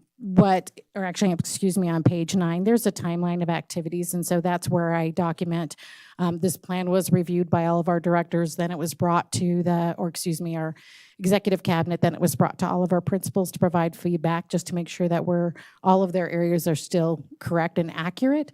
And then I put on here that it was also brought to the board. So it does not require to be approved or adopted by the board, if you will, simply reviewed by. We'll go ahead and move on to agenda item 11, which is discussion on changing the schedule of Carson City School District school board meetings from twice a month to once a month. Discussion will include possible revisions to bylaw 050-P organization. This would serve as a first reading, and this item is for discussion only. So I brought this up. This is something that we brought up in January and talked about if we wanted to move our school board meetings to once a month. The thought is that if we were to do this, we would not begin until July, because we'll still need 2 meetings in June to do the second reading and to get that started. So it's not something that would start. If this is something that the board is interested in, it would be something we could try. For the second half of this year, there are, usually we only have 1 meeting in November because of the Thanksgiving holiday, and often we only have 1 meeting in December because of the Christmas break, winter break holiday. So it's open for discussion and thoughts if this is something. And AJ, were you going to present anything on this or add anything? You were jumping ahead to the next agenda item. He's in his chair ready to go. So thoughts, go ahead. So yes, I mean, when it was brought up in January, I questioned whether or not we needed to, and that I asked if we could give it some time, to see whether or not we need to. And I'm not thinking how we could do it in one, because we've been here, we're either starting at 5:30 and going until 9:30, 10, or starting at 6 and going until 9:30, 10. And that's been consistent, both meetings, the first one of the month and the second one of the month. So how would that work if we went to once a month with the length that our meetings are going? Would we start at 4? I mean, this is what I'm, because I don't know that we've been out of the meetings before 9 o'clock. So, I mean, if we're going to go to once a month, are we looking at starting earlier? I wasn't anticipating starting earlier. It was something, we do quite a few celebratory recognitions, which I think is important to do.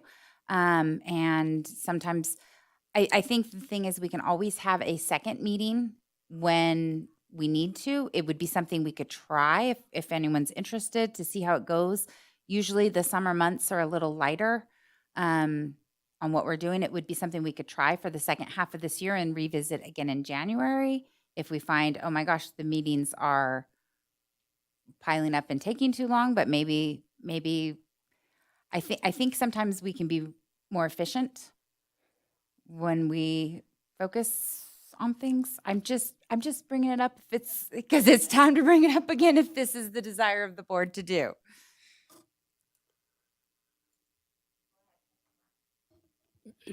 I would not be in favor of it right now.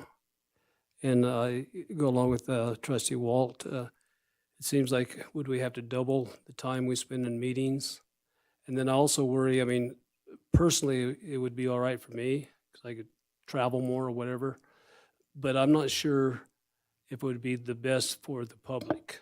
And I know we don't get a lot of people in the public meeting, but I think there's a lot of people, staff, who actually watch or listen to the school board meetings. And I've talked to some people and they are interested in what's going on and they like to be kept abreast of what the district's doing. So for right now, I personally would be opposed to it. I think it would be better to continue the twice a month. It's worked for a long time.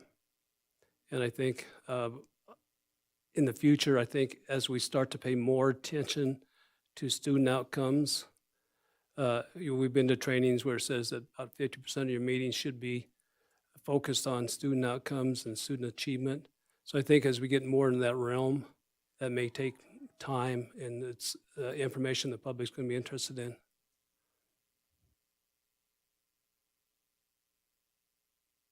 Any other comments or thoughts? Go ahead. I mean, I'll just say, to be consistent, I think we could be a lot more efficient in these meetings. And I think we could get our business done in a meeting. But, I mean, I don't think there's a problem with meeting twice a month. But I do think there's ways that we can streamline our processes. I think that's going to be beneficial for our staff.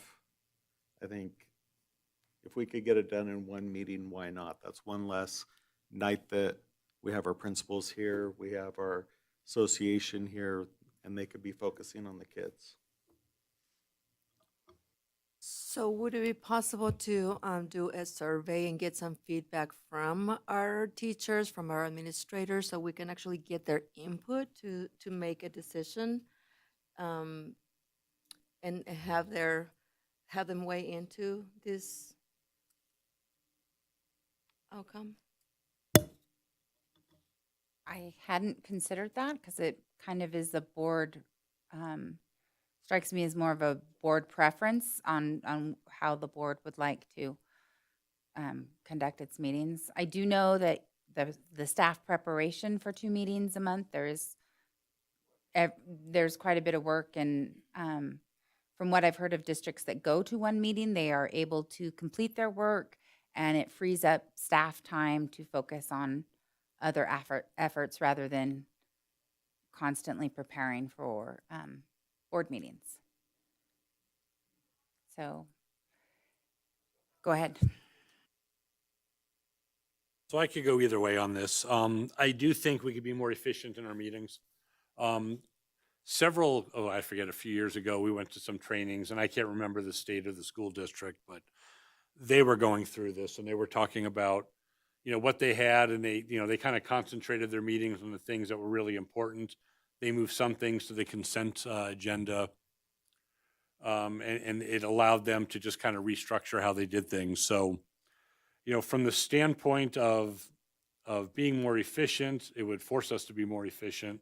From the standpoint of staff preparation, it's a good idea. I mean, I'm assuming trying to pull these together every 2 weeks, takes some effort. But at the same time, what I wouldn't want to do, those of us that work, we can't get here too much earlier. Like tonight was a chore to get here at 5:30. But more importantly for others, I would hate to go later into the evening and have action items that pertain to, staff in the district, and we're voting on things that, after 10 o'clock at night. I think a lot of teachers and whatnot, they've been asleep for 2 hours by then. And so I'm on the fence there. That's why I say I can go either way. I think there's some things that are nice to recognize. I know people don't love to come to a school board meeting and get recognized usually. Some people might. Parents like that kind of thing, but the kids aren't jumping up and down. And then when you get to high school, we usually see the 1 or 2 that don't have jobs or they're off that night. And so I think we can find ways to recognize that allows us to do our business and keep moving. I think it's important to do things like retirement nights, but maybe those are receptions that aren't necessarily school board meetings. And you know what I mean? It's a lot less sterile if we have a ceremony where we're given presentations, and I just think there's ways we could reinvent how we're doing what we do, still value the things we value, but really get our business done in an efficient way and not have AJ and Tasha and everybody else here until 10, 11 at night. Renee getting back at the school at, I don't know, she's there probably by 7 every day. So just saying. Okay, and I think there would still be meetings each month, each year, like April and May, that we would have multiple meetings because of the way we've currently set up our Employees of the Year recognition meeting and our, I mean, if you think about it, April, we had 2 meetings, but one was only a business meeting.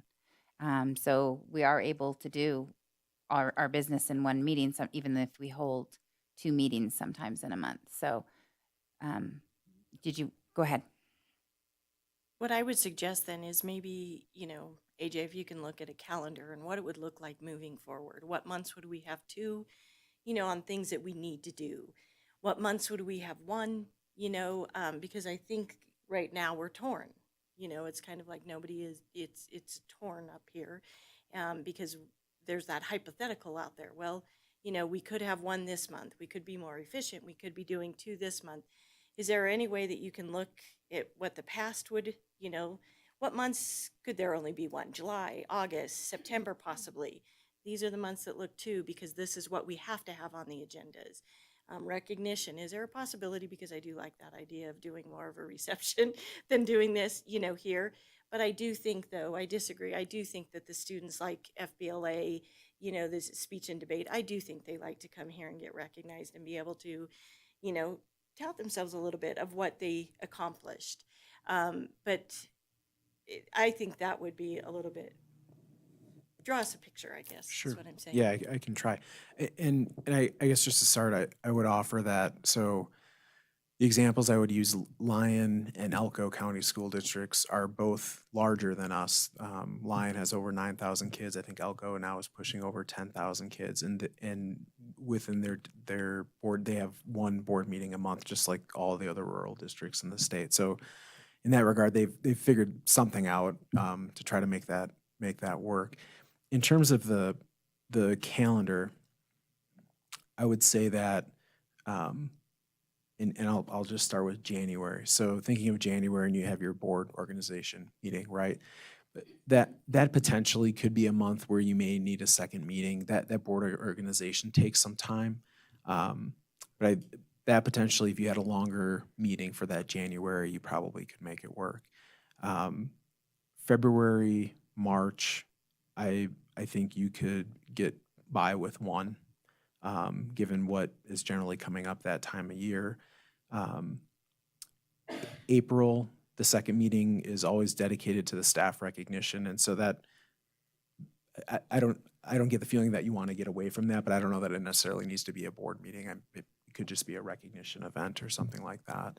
But if it didn't change, you would definitely need 2 meetings in that month. In May, you would definitely have to have 2 meetings because of what's happening tonight with approving the budget, the final budget for the district. That has to take place in the second half of the month. So you would have 2 meetings there. Historically, June, July, August, I'll stop with those 3. June, July, August are pretty light months. So that I think you could easily do 1 meeting a month. September, October, there's some things to kick off the year. I think you could probably do 1 in those months. November, yeah, it's 1. We've had second ones in November. It kind of depends when it falls. December has always been just that we've always canceled the meeting around Christmas. So I think you're still going to have probably, I'd say 3 months a year where you're definitely going to have 2 meetings. That's not going to go away, regardless of what you choose to do. And my thought is if we decide to go that, and basically we're going to have a hybrid type thing, it can get confusing to the public and staff and whatnot. We would have to have a schedule in place because I wouldn't want people getting confused and, then people start getting concerned about what are we doing, what are we not doing. So consistency would be important. And you could accomplish that through a calendar. So people knew on these months they meet on these dates or this date. Well, I'm all in favor of being more efficient. But my concern would be, do we start leaving things off of the agenda in the name of efficiency? And just so we can just have one meeting instead of two? I could say maybe we could have 2 meetings during the school year, 1 meeting in the summertime when school's not in session. But I just don't want to, I want to make sure that we're not leaving things off that we should be addressing in the name of efficiency or just in order to have 1 meeting a month. And I would say, I think that we've done a good job over. It seems to me that prior to COVID, we may have had more items on agendas, some more fluffier items that weren't necessarily necessary. But we've gotten to a point now where it's generally items that have to be taken care of, things that we want to bring to make sure that your attention is there. I think Trustee Cassioppo brought up the idea there may be some things that ultimately could be on consent, and I don't know if this is a good example, but just what Mrs. Fuson brought forward, I don't know if that could actually be. Well, we don't have to do it again, so actually that's not a good example. Sorry. But there may be things like that, like Trustee Cassioppo said, that we could look at going to the consent. But I feel like most of what we bring to you are things that we have to discuss, or we are items that you bring to us that you want to have presentation on. So I guess I don't know what the right answer is. I know other districts are able to do it. So I would think we could, and it's not an absolute, if anything, to try it for a couple months. But I do think the importance of the communication of what is happening and when meetings are happening, that clearly is going to be paramount.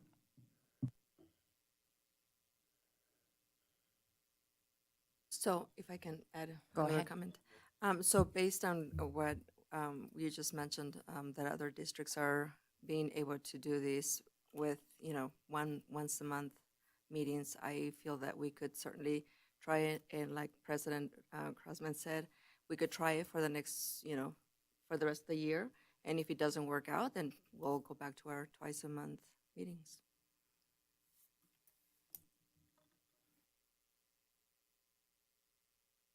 AJ, do you know these school districts that go to once a month, are they, because you can do efficiency a number of ways. You can be more selective about what you put on the agenda. You can put time limits on whatever you want. Do you see them doing things like that? Like, hey, everybody got to, we tried for a while where we put time allotments on our agendas, and it was an estimate. We didn't cut staff presentations off or anything, but it was like, hey, we think this is maybe going to take 10 minutes instead of 30, those kinds of things. I mean, do you see them doing things like that? I'm just curious where they're at with this. Yeah, I have not had conversations with them specifically, but I could certainly reach out and just ask, for the rural districts, what are the times on your meetings? I mean, especially for, again, Elko, Lyon, Nye, Douglas, the ones that are of similar size, I think would be good reference points for what is on their agendas and the average time for their meetings. It would be good to know. I mean, if they're averaging 6 to 7 hours, then that may be a problem. But we could at least ask the question. Well, in Lyon County, they don't limit the discussion items like you were saying with time limits. I think there are items, and I think that actually that reopening policy or whatever that Tashad would be a great thing that would go on consent agenda. If somebody had a question, they could pull it and we would discuss it. But really, for the most part, there was no substantial changes. We were changing the years, and most of us would probably have been okay with that. Lyon County, their meetings get out pretty early, like earlier than ours. So it's just about, I don't see a big difference in the number of items on their agenda. I feel like they have more on those agendas, but a lot of it is consent agenda. But there's so many things that really we get that we don't really have to comment on. We read it, we're like, okay, yeah, that makes sense to me, and you're good with it. I think that it wouldn't hurt to look at them, but they're not 6-hour meetings. They try to keep their meetings get done early because everybody has to drive far to get home. So they have people in Smith Valley that have to drive from wherever it is. Their meetings move communities every month. So they take that into consideration. And that was what I was going to say about some of Elko has trustees coming in from Wendover for their meetings. And it's a large geographical area they have. We are kind of close. So I personally would like to maybe look at some of those other board meetings and maybe watch them remotely to see how they actually conduct their meetings and how in-depth they are, for lack of a better term, I guess, before I'm comfortable with making a decision. Well, and I could bring, if you want to do that over the next weeks, I could bring back whatever I can glean from the other districts in terms of time and sample agendas and things like that, and just provide that in the next meeting. Yeah, and this wasn't an action item no, tonight anyway, this is so discussion we're just only. talking So about it. we're just talking about it, and I would just ask if anybody, we have penciled in items for the 2 meetings in June already. So is there any recommendation from board members on when you'd like to address this again, or do we want to wait till next January, study it till then? What's your thoughts on that? I would like more information and then decide from there. And maybe that's something, Mr. Fueling, that you can provide to each board members, and it wouldn't necessarily have to be a board packet. And I did not give you that as any type of action to take. It was just a suggestion. So we'll go ahead and move on to agenda item number 12, which is presentation of budget preparation timeline and introduction of topics for the public hearing on the budget for fiscal year 2023 to 2024, including brief discussion for discussion only. Spencer Winward.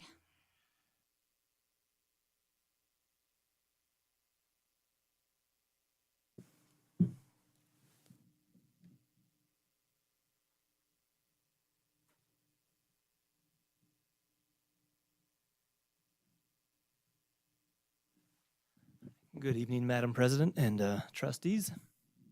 So that was fun. If I may, Carson City does spend a lot more time celebrating and recognizing than board meetings in Lyon. That's something I have observed after almost a year of meetings here and 5 years of meetings at Lyon. So, and what was it, 36 people retired, and maybe the 37th put in before it was done. But all right, I will continue on to our agenda items here. So my PowerPoint here will cover the next 3 agenda items, so we'll take it one item at a time.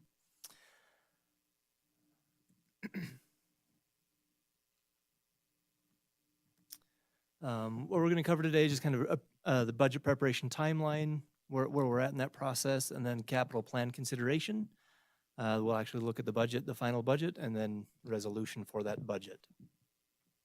Feel free to stop me if you have any questions at any time. I will also make a break here and there for some questions if I feel you may have any. All right, so our budget timeline, again, this is kind of, we begin to get, we're constantly budget planning throughout the year, but we start that kind of extensively in January.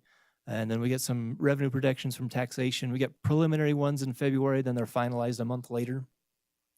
And of course, as you know, we presented the tentative budget that was due to taxation on April 15th or 17th this year, where it fell on the weekend. Generally during April, May, we're doing a lot of fine tuning. We have not done a whole lot of fine tuning yet, and we'll get onto that. And then of course by per NRS, we need to have a public hearing notice published in the paper, and that happened on May 13th and 17th. And then, excuse me. And I just noticed May 24th was a budget hearing. It's actually May 23rd. I apologize for my typo in here, but in case you got lost, if you have that little legend in the map of in the malls, you are here. That's where we are in this process. Continuing on, important dates. June 5th is going to be the final day of the legislative session, assuming it ends a regular time, it doesn't go into special session. And then 3 days after that is when our budget is due to taxation. We don't change that based off what's happened 5th. What we provide to taxation is what you guys approve tonight. We'll make any changes from tonight between now and when we provide that to taxation. Of an important note, you'll notice towards the end of June, early July, NRS actually gives us 30 days notice. We can file an amended budget within 30 days of the close of the session, and we intend on doing that this year. There's a lot of still moving parts going on that will have impact on how we need to budget and what we'll have available to budget. So honestly, tonight is to fulfill the requirements that we have to prepare and approve a final budget for submission, but please expect the numbers that we have to change. And then of course, as the school year starts, we get final count numbers, we can amend our budget for December 31st. Any questions about that? All righty. A couple of items of interest regarding the budget. Of course, this is the first year of the biennium and the session is still ongoing. We're in wait and see mode to see where the chips fall. There is progress being made. SB 503 is the Senate bill that has to do with education funding for K-12. And that's moved on in the process and actually got assigned a Senate bill number. So we're continuing to see advancement there. And again, that's I've talked about boxes of optimism. That's one that we get a check because the numbers that we presented previously are in there in some regard or another. A lot of other bills I've started to kind of wanted to count, and that was a little futile at this point. I think in the last week there's 38 bills that have died, not all those relating to education. So the legislative session is doing its job, and those are being thinned out, but there's still quite a few that are in play, and several that very well may have a fiscal impact on the district. And as I mentioned earlier, it's our intention to submit a final amended budget at the close of the session in accordance with NRS. All right. Also, capital projects, we'll talk about these a little bit again, but we've got a lot of work going on. As you know, for kind of the end of last summer, we had the Eagle Valley project, which was a large project that was wrapping up. This summer, we've got quite a few medium-sized projects. You know, obviously nothing as big as adding a wing to a school, but we've got a lot of renovation products and maintenance projects that are keeping Mr. Johnson very busy. We've had a few revisions to the capital improvement plan, which is included in our budget. That's pages 60 and 61. We'll get to that a little bit in item number 14. And we'll be spending fairly heavily our capital fund and bond fund dollars that we have available in those maintenance projects for the district. And of course, that can be revised again December as we see what was wrapped up this summer, and with any new information that we may have, we'll infuse that into our process at that point in time. Any other questions regarding anything about the budget timeline or any of those items? Okay, so this is the end of agenda item 12. And we'll move on to agenda item 13, discussion and possible action to approve the revised capital improvement plan for the Carson City School District for fiscal years 2023 to 2028 for possible action. Spencer Winward, Andrew Fueling, and Mark Johnson.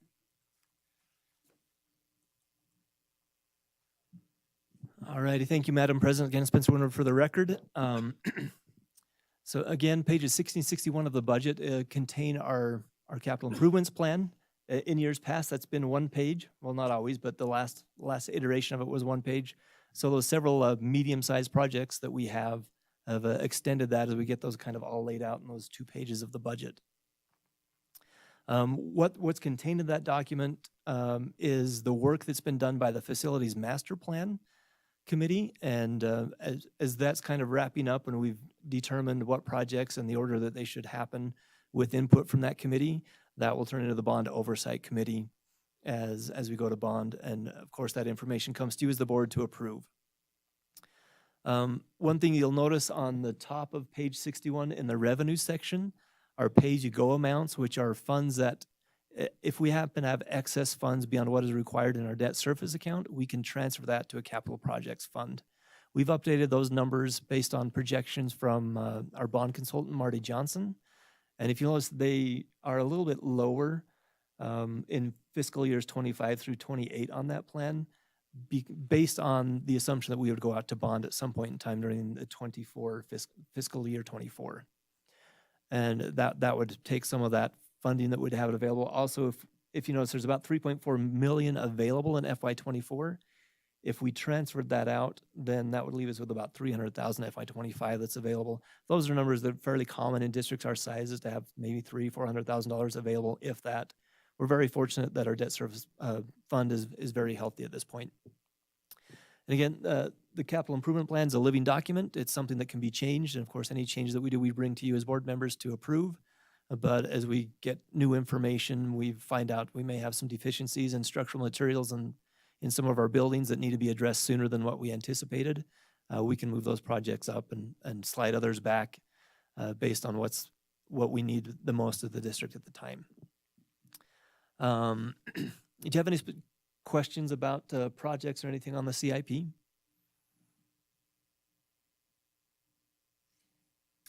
I do. So it was brought to my attention, I brought this at the last meeting, was the high school soccer field. And then I was corrected that it is a practice field. However, then it was brought to my attention that we refer to the field as the football field, not a multi-purpose field. So then the question was asked over the week is, well, then where's the soccer field? We've got a football field and we got a soccer practice field. Where is the soccer field on that end? So I know this becomes, like a, wording situation, but the problem exists that the practice soccer field has not been on an improvement. You had mentioned that you looked from 2009 forward, and it's never been on this master plan, the soccer practice field. And I appreciate you bringing out engineers to look at it, but I know you had to have seen the safety and the drainage issues that this field has on that. And we're expecting, the kids to be out there. They're out there just as much as any of the other, sports as well. However, that is their practice field. They play games at the multi-purpose field, but they don't get that field during the week. I mean, it's the football team, they get it. So the soccer is pushed to the practice field. The only time they get that field to practice for games is if they then have a practice at 7, I think, whenever football finishes. They get it after school until a certain time. Summer has become an issue because football is using it twice a day. They're using it in the morning and they're using it again at night. So to say then that, when I say yes, every sport can say, hey, we need this, we need that. I want to reiterate the fact, though, that this practice field has not been on a master plan. Nobody can find that it was ever. And so I do know that it was shut down. I mean, they couldn't use it at all during the summer last year. It was shut down and to my understanding, work wasn't done, but it was shut down from June 2022 to August 15th to the day of tryouts, and nothing was done to this as well. So I would like to see, something done on this aspect of it, whether it be, bringing it back if there's extra, funding for it. But I would like to see something done since we have neglected it for so many years on that end. If I may, it kind of sounds like we're talking about two things, like maybe perhaps the scheduling issue that's not really on our agenda, and then also just the general upkeep of the practice field. No, I think what we need to do is, if there is, it's not an upkeep issue. It is a safety issue. Upkeep / safety. And then I would look at it too, though, and say, it is,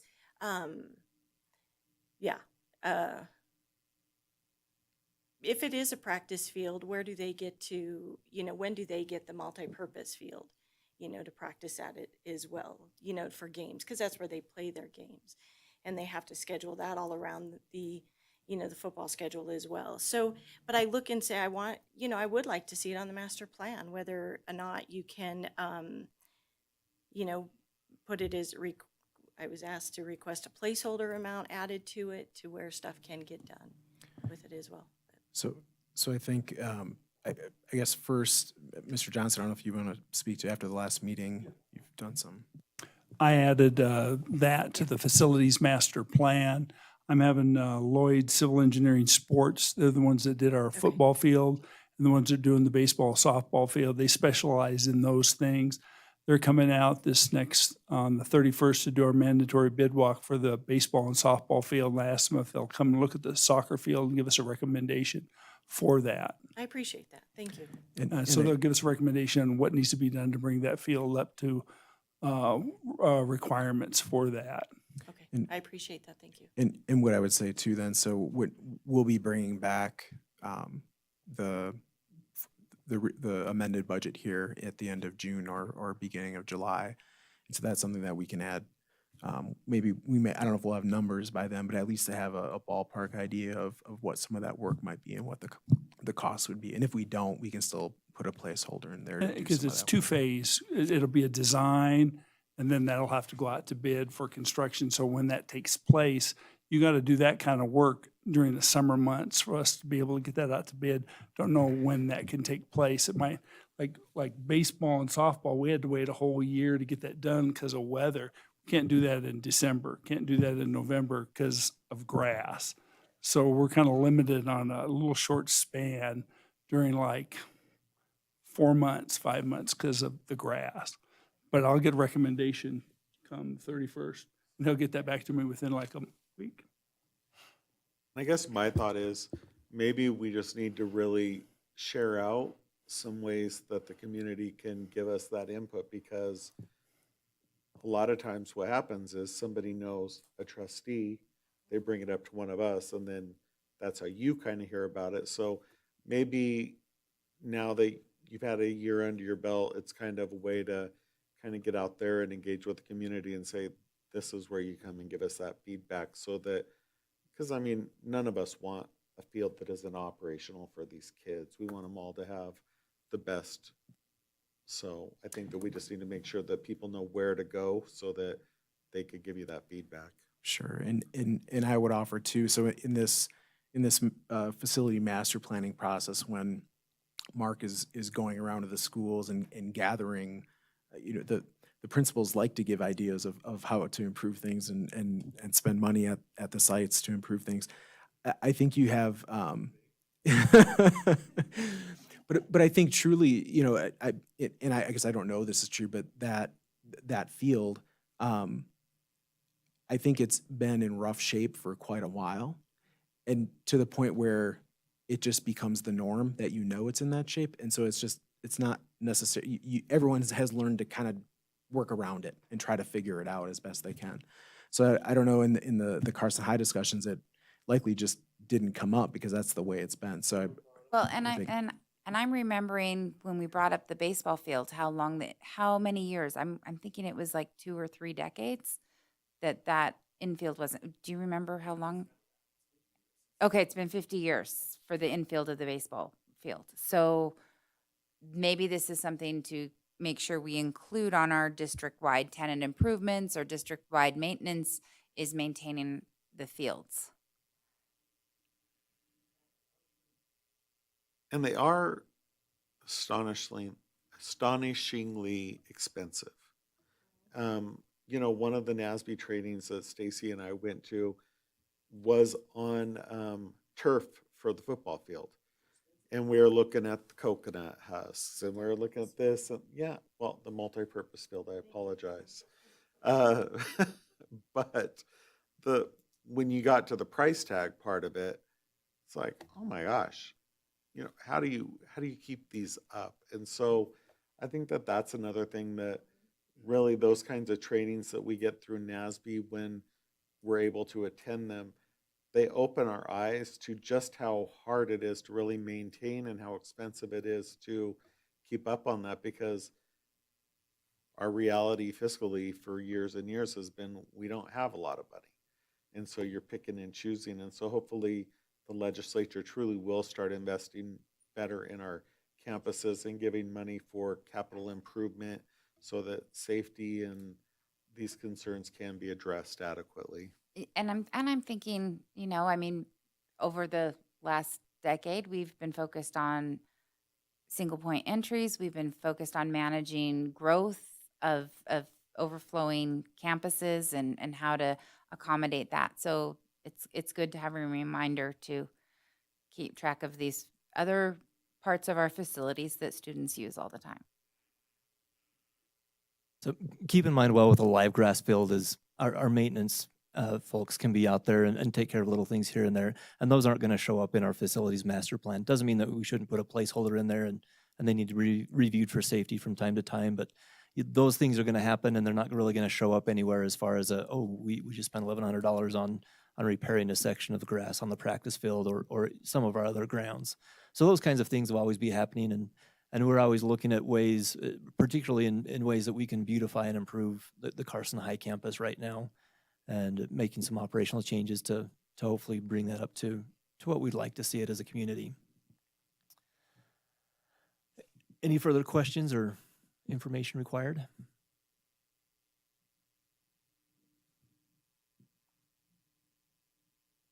All right. Just a comment, I do appreciate the maintenance on the solar, because that at the last, it's not for bond oversight, it's the other name for that. Facilities master master plan. That was a concern because the solar provides such energy savings to our district, so we need to make sure we keep those working. Thank you.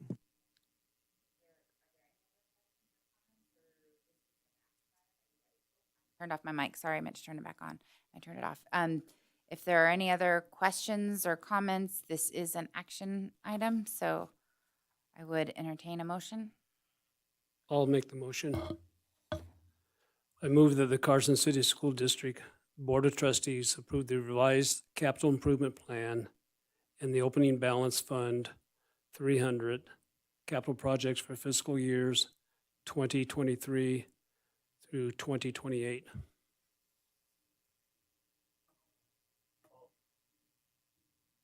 I'll second that, but I just wanted to add one discussion point. Sure, go ahead. So just in support of Trustee Walt, we'll revisit this discussion so we'll go forward with this plan, but then as you get that bid and that information, we'll get that information kind of filtered into this capital improvement plan. Well, the first off, it won't be a bid, it'll be a recommendation from Lloyd's Civil Engineering Sports. They're going to give us a proposal for design, and they'll tell us what their recommendation is to bring that soccer field up. So that won't be a bid itself, it'll be a But proposal. it'll become part of the process Yes. once we have that Yes. information. So in the June amended budget, we will add a line item in the capital improvement plan for soccer field improvements. Whether or not we know a price yet, we'll put something in there as a placeholder. Okay, we have a motion by Trustee Varner and a second by Trustee Walker. Is there any other further discussion on this item or comments? Is there any public comment? Seeing none, I'll call the vote. All in favor? Aye. Aye, and the motion carries.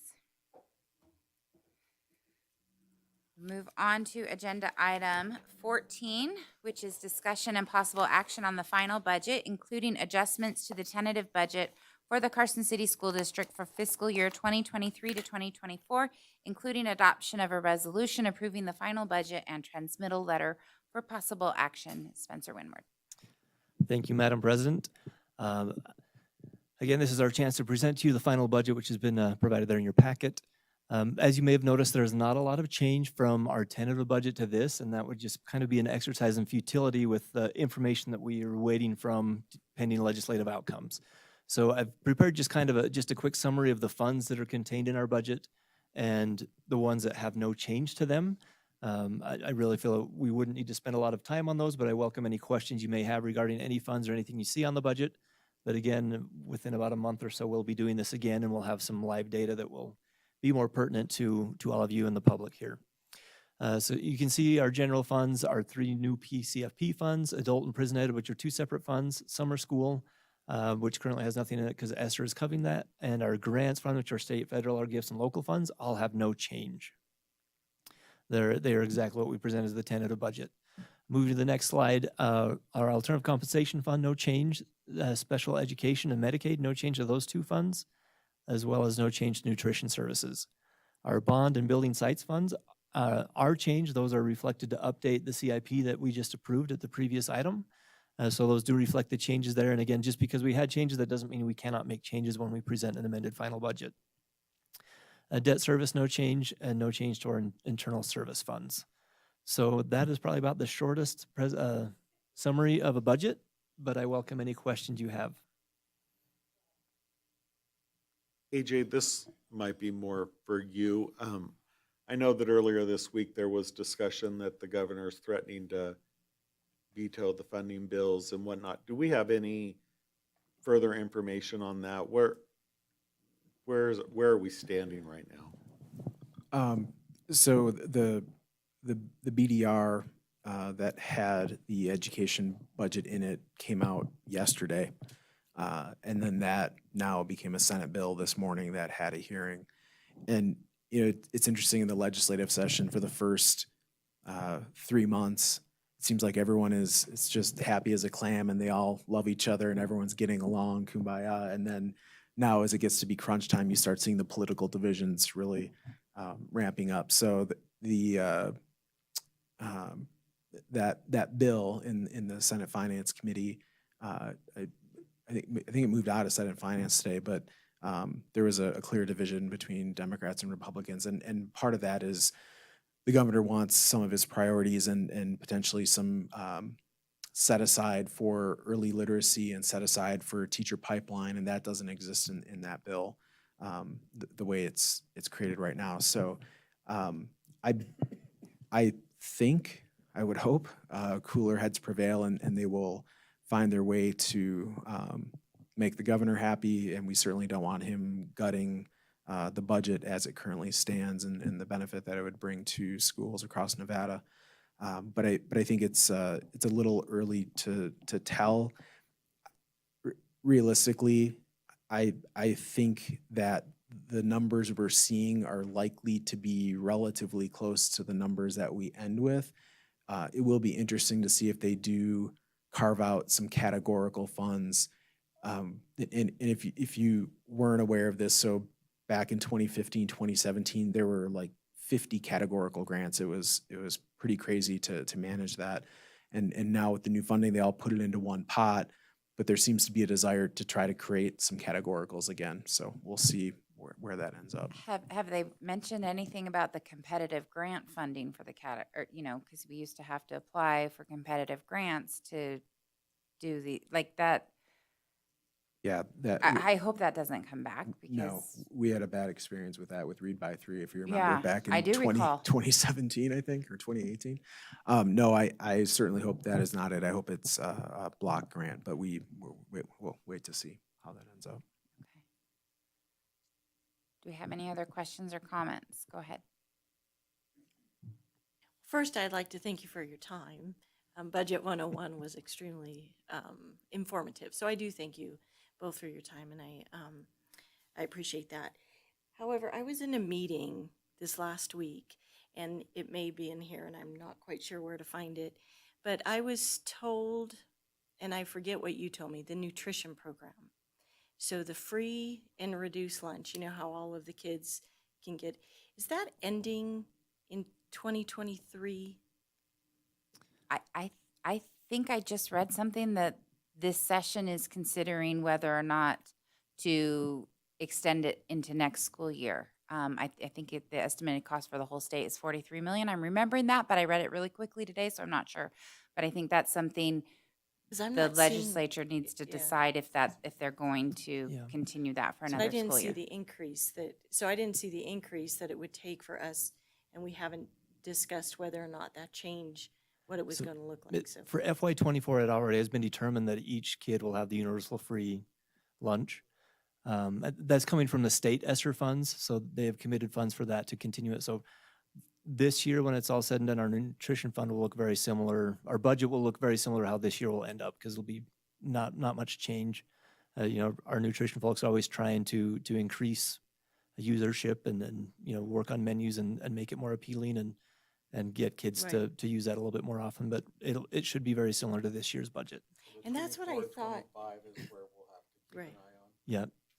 Yeah. Yeah, So 24, that's what I 25 has thought. been undecided yet, but there's talk about continuing it even further, so. but Okay. That's not determined at Because this I know point. you discussed it in Budget 101, and then I go to this meeting and they're like, no, it ends. So, okay. No problem. All right, any other further questions before we move on? And, Mr. Varner. I brought up this last time is I think everybody knows I'm opposed to deficit spending. And I said that this budget calls for a $4.9 million deficit. What I'm hoping is that we're not going to have that deficit when the additional monies come in, maybe anticipated monies, or if there's any money left over from the ending fund balance this year, that the deficit can be reduced. Yes, two things that would positively affect our ending fund balances. As the budgets are being approved, like I say, during the tentative budget, we talked about $8.9 million additional for our general fund. If that comes to fruition, then that would definitely erase what we've got deficit funding wise. Of course, we're not going to want to try and build our ending fund balance. It's healthy where it's at. We're going to want to try and increase our programming and take care of the other funding considerations that we want to. And then the second thing are the deficit that we have does not include any vacancy savings. You'll see those roll in as our audit is completed. And we may have some estimates between then and now, but that number will be finalized, and the amount that we have budgeted, I know that we are not going to spend that amount because we've got some vacancy savings built into there. And I talked to you before the meeting about this, and I support the program, the Jump Start program. But when I looked through the budget today, I didn't see where that money was allocated and how much that actually costs the district. And I think you were going to try to find that answer. Yeah, I consulted Mr. Fueling. So, yeah, right now it is right around in the $250,000 to $300,000 range. It's not a separate line item, but that this year it was pegged to be paid out of the Ed Services Fund, I believe, but it ended up being, I think we paid for it out of ESSER. Okay. The state used to have a specific dual enrollment grant that just paid for it, but that was one of the many grants that they said kind of rolled up into the new funding formula. So it had been put into Ed Services Fund, but ultimately Grants was able to help cover some of that for us this year. So And the 250 would be just basically for the tuition fees because the books are being pretty well covered, right, by the school foundation? Correct. Okay. And just one other quick question, seriously. On page 21, other instructional programs, it's a Fund 208, category 400. And I was just curious when I was going through the budget today, what the other instructional programs include. So and I can take this because it was my doing originally when the state moved to the pupil-centered funding plan. So this is the at-risk fund, and in the conversion to the pupil-centered funding plan, we as you may remember, we were in hold harmless, right? And so what the state said is if you're a district in hold harmless, whatever you need to do to maintain the current operations you have to keep things going the way you have, you can use that funding basically to be flexible to continue that programming. So the right now those costs ultimately were Pioneer, like from Pioneer Academy. A lot of those costs represented there. That's what's been in that budget for this last year. With us hopefully moving out of hold harmless. Now we have to be a little more careful about, so with the pupil-centered funding plan, when you get these weighted funds, they want to see that it's not perfectly, but sort of flowing out to the students that generate the funding. So here are at-risk kids they're looking at kids at risk of not graduating, but they're making that judgment on kindergartners through seniors. So we need to, when we do the amended budget, we need to show that that money is ultimately going to multiple schools, because there are at-risk kids in every school, and so how we're dealing with that. And hopefully when you're talking to people, you push back a little bit, because as I said in a recent state board meeting, is there's a difference between at risk of graduating high school and at risk of not having food in your home, not having a home, not having, parents in your life. And so I think that hopefully as they work out definitions, at risk truly focuses on at-risk youth who need support from the community and not necessarily a child who's credit deficient. I think that there's academic risk and I think there's at risk. And so I'd hate to see the two be married together and then we're forgetting about our most vulnerable children. I would just say, I think there are legislators who very much agree with you.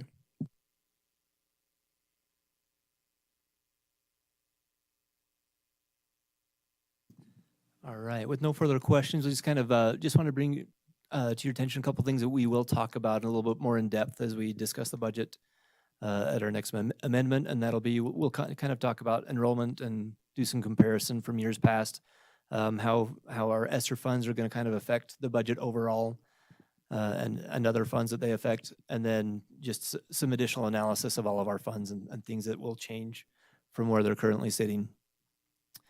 And then just, the changes overall from what you're seeing today to what our budget that we'll actually be operating on will look like. And that is everything I have, unless you have any further questions for me or Mr. Fueling. Seeing no other questions, this is an action item. I'll move that we accept the proposed budget as submitted. I'll second it. Turn off my mic. Motion by trustee Walker, second by trustee Varner. Any further discussion? Any public comment? Seeing none, all in favor? Aye. Motion carries and the budget is approved. I know it's final, but it still feels tentative.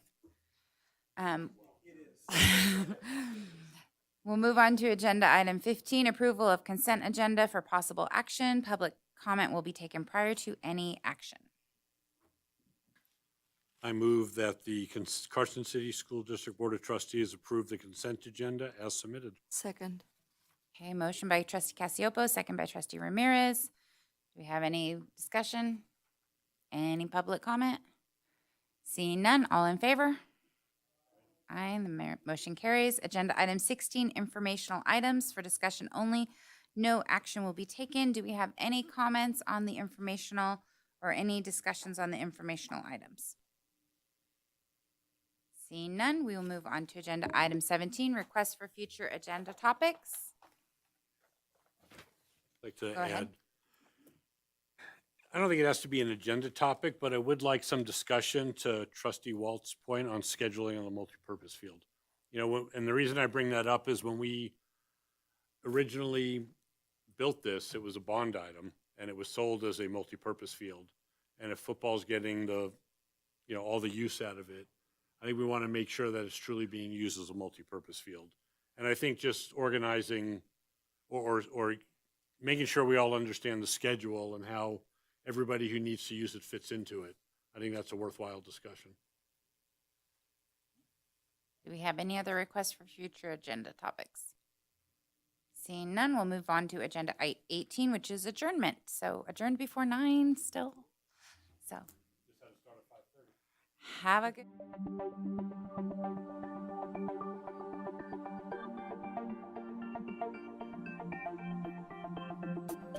you.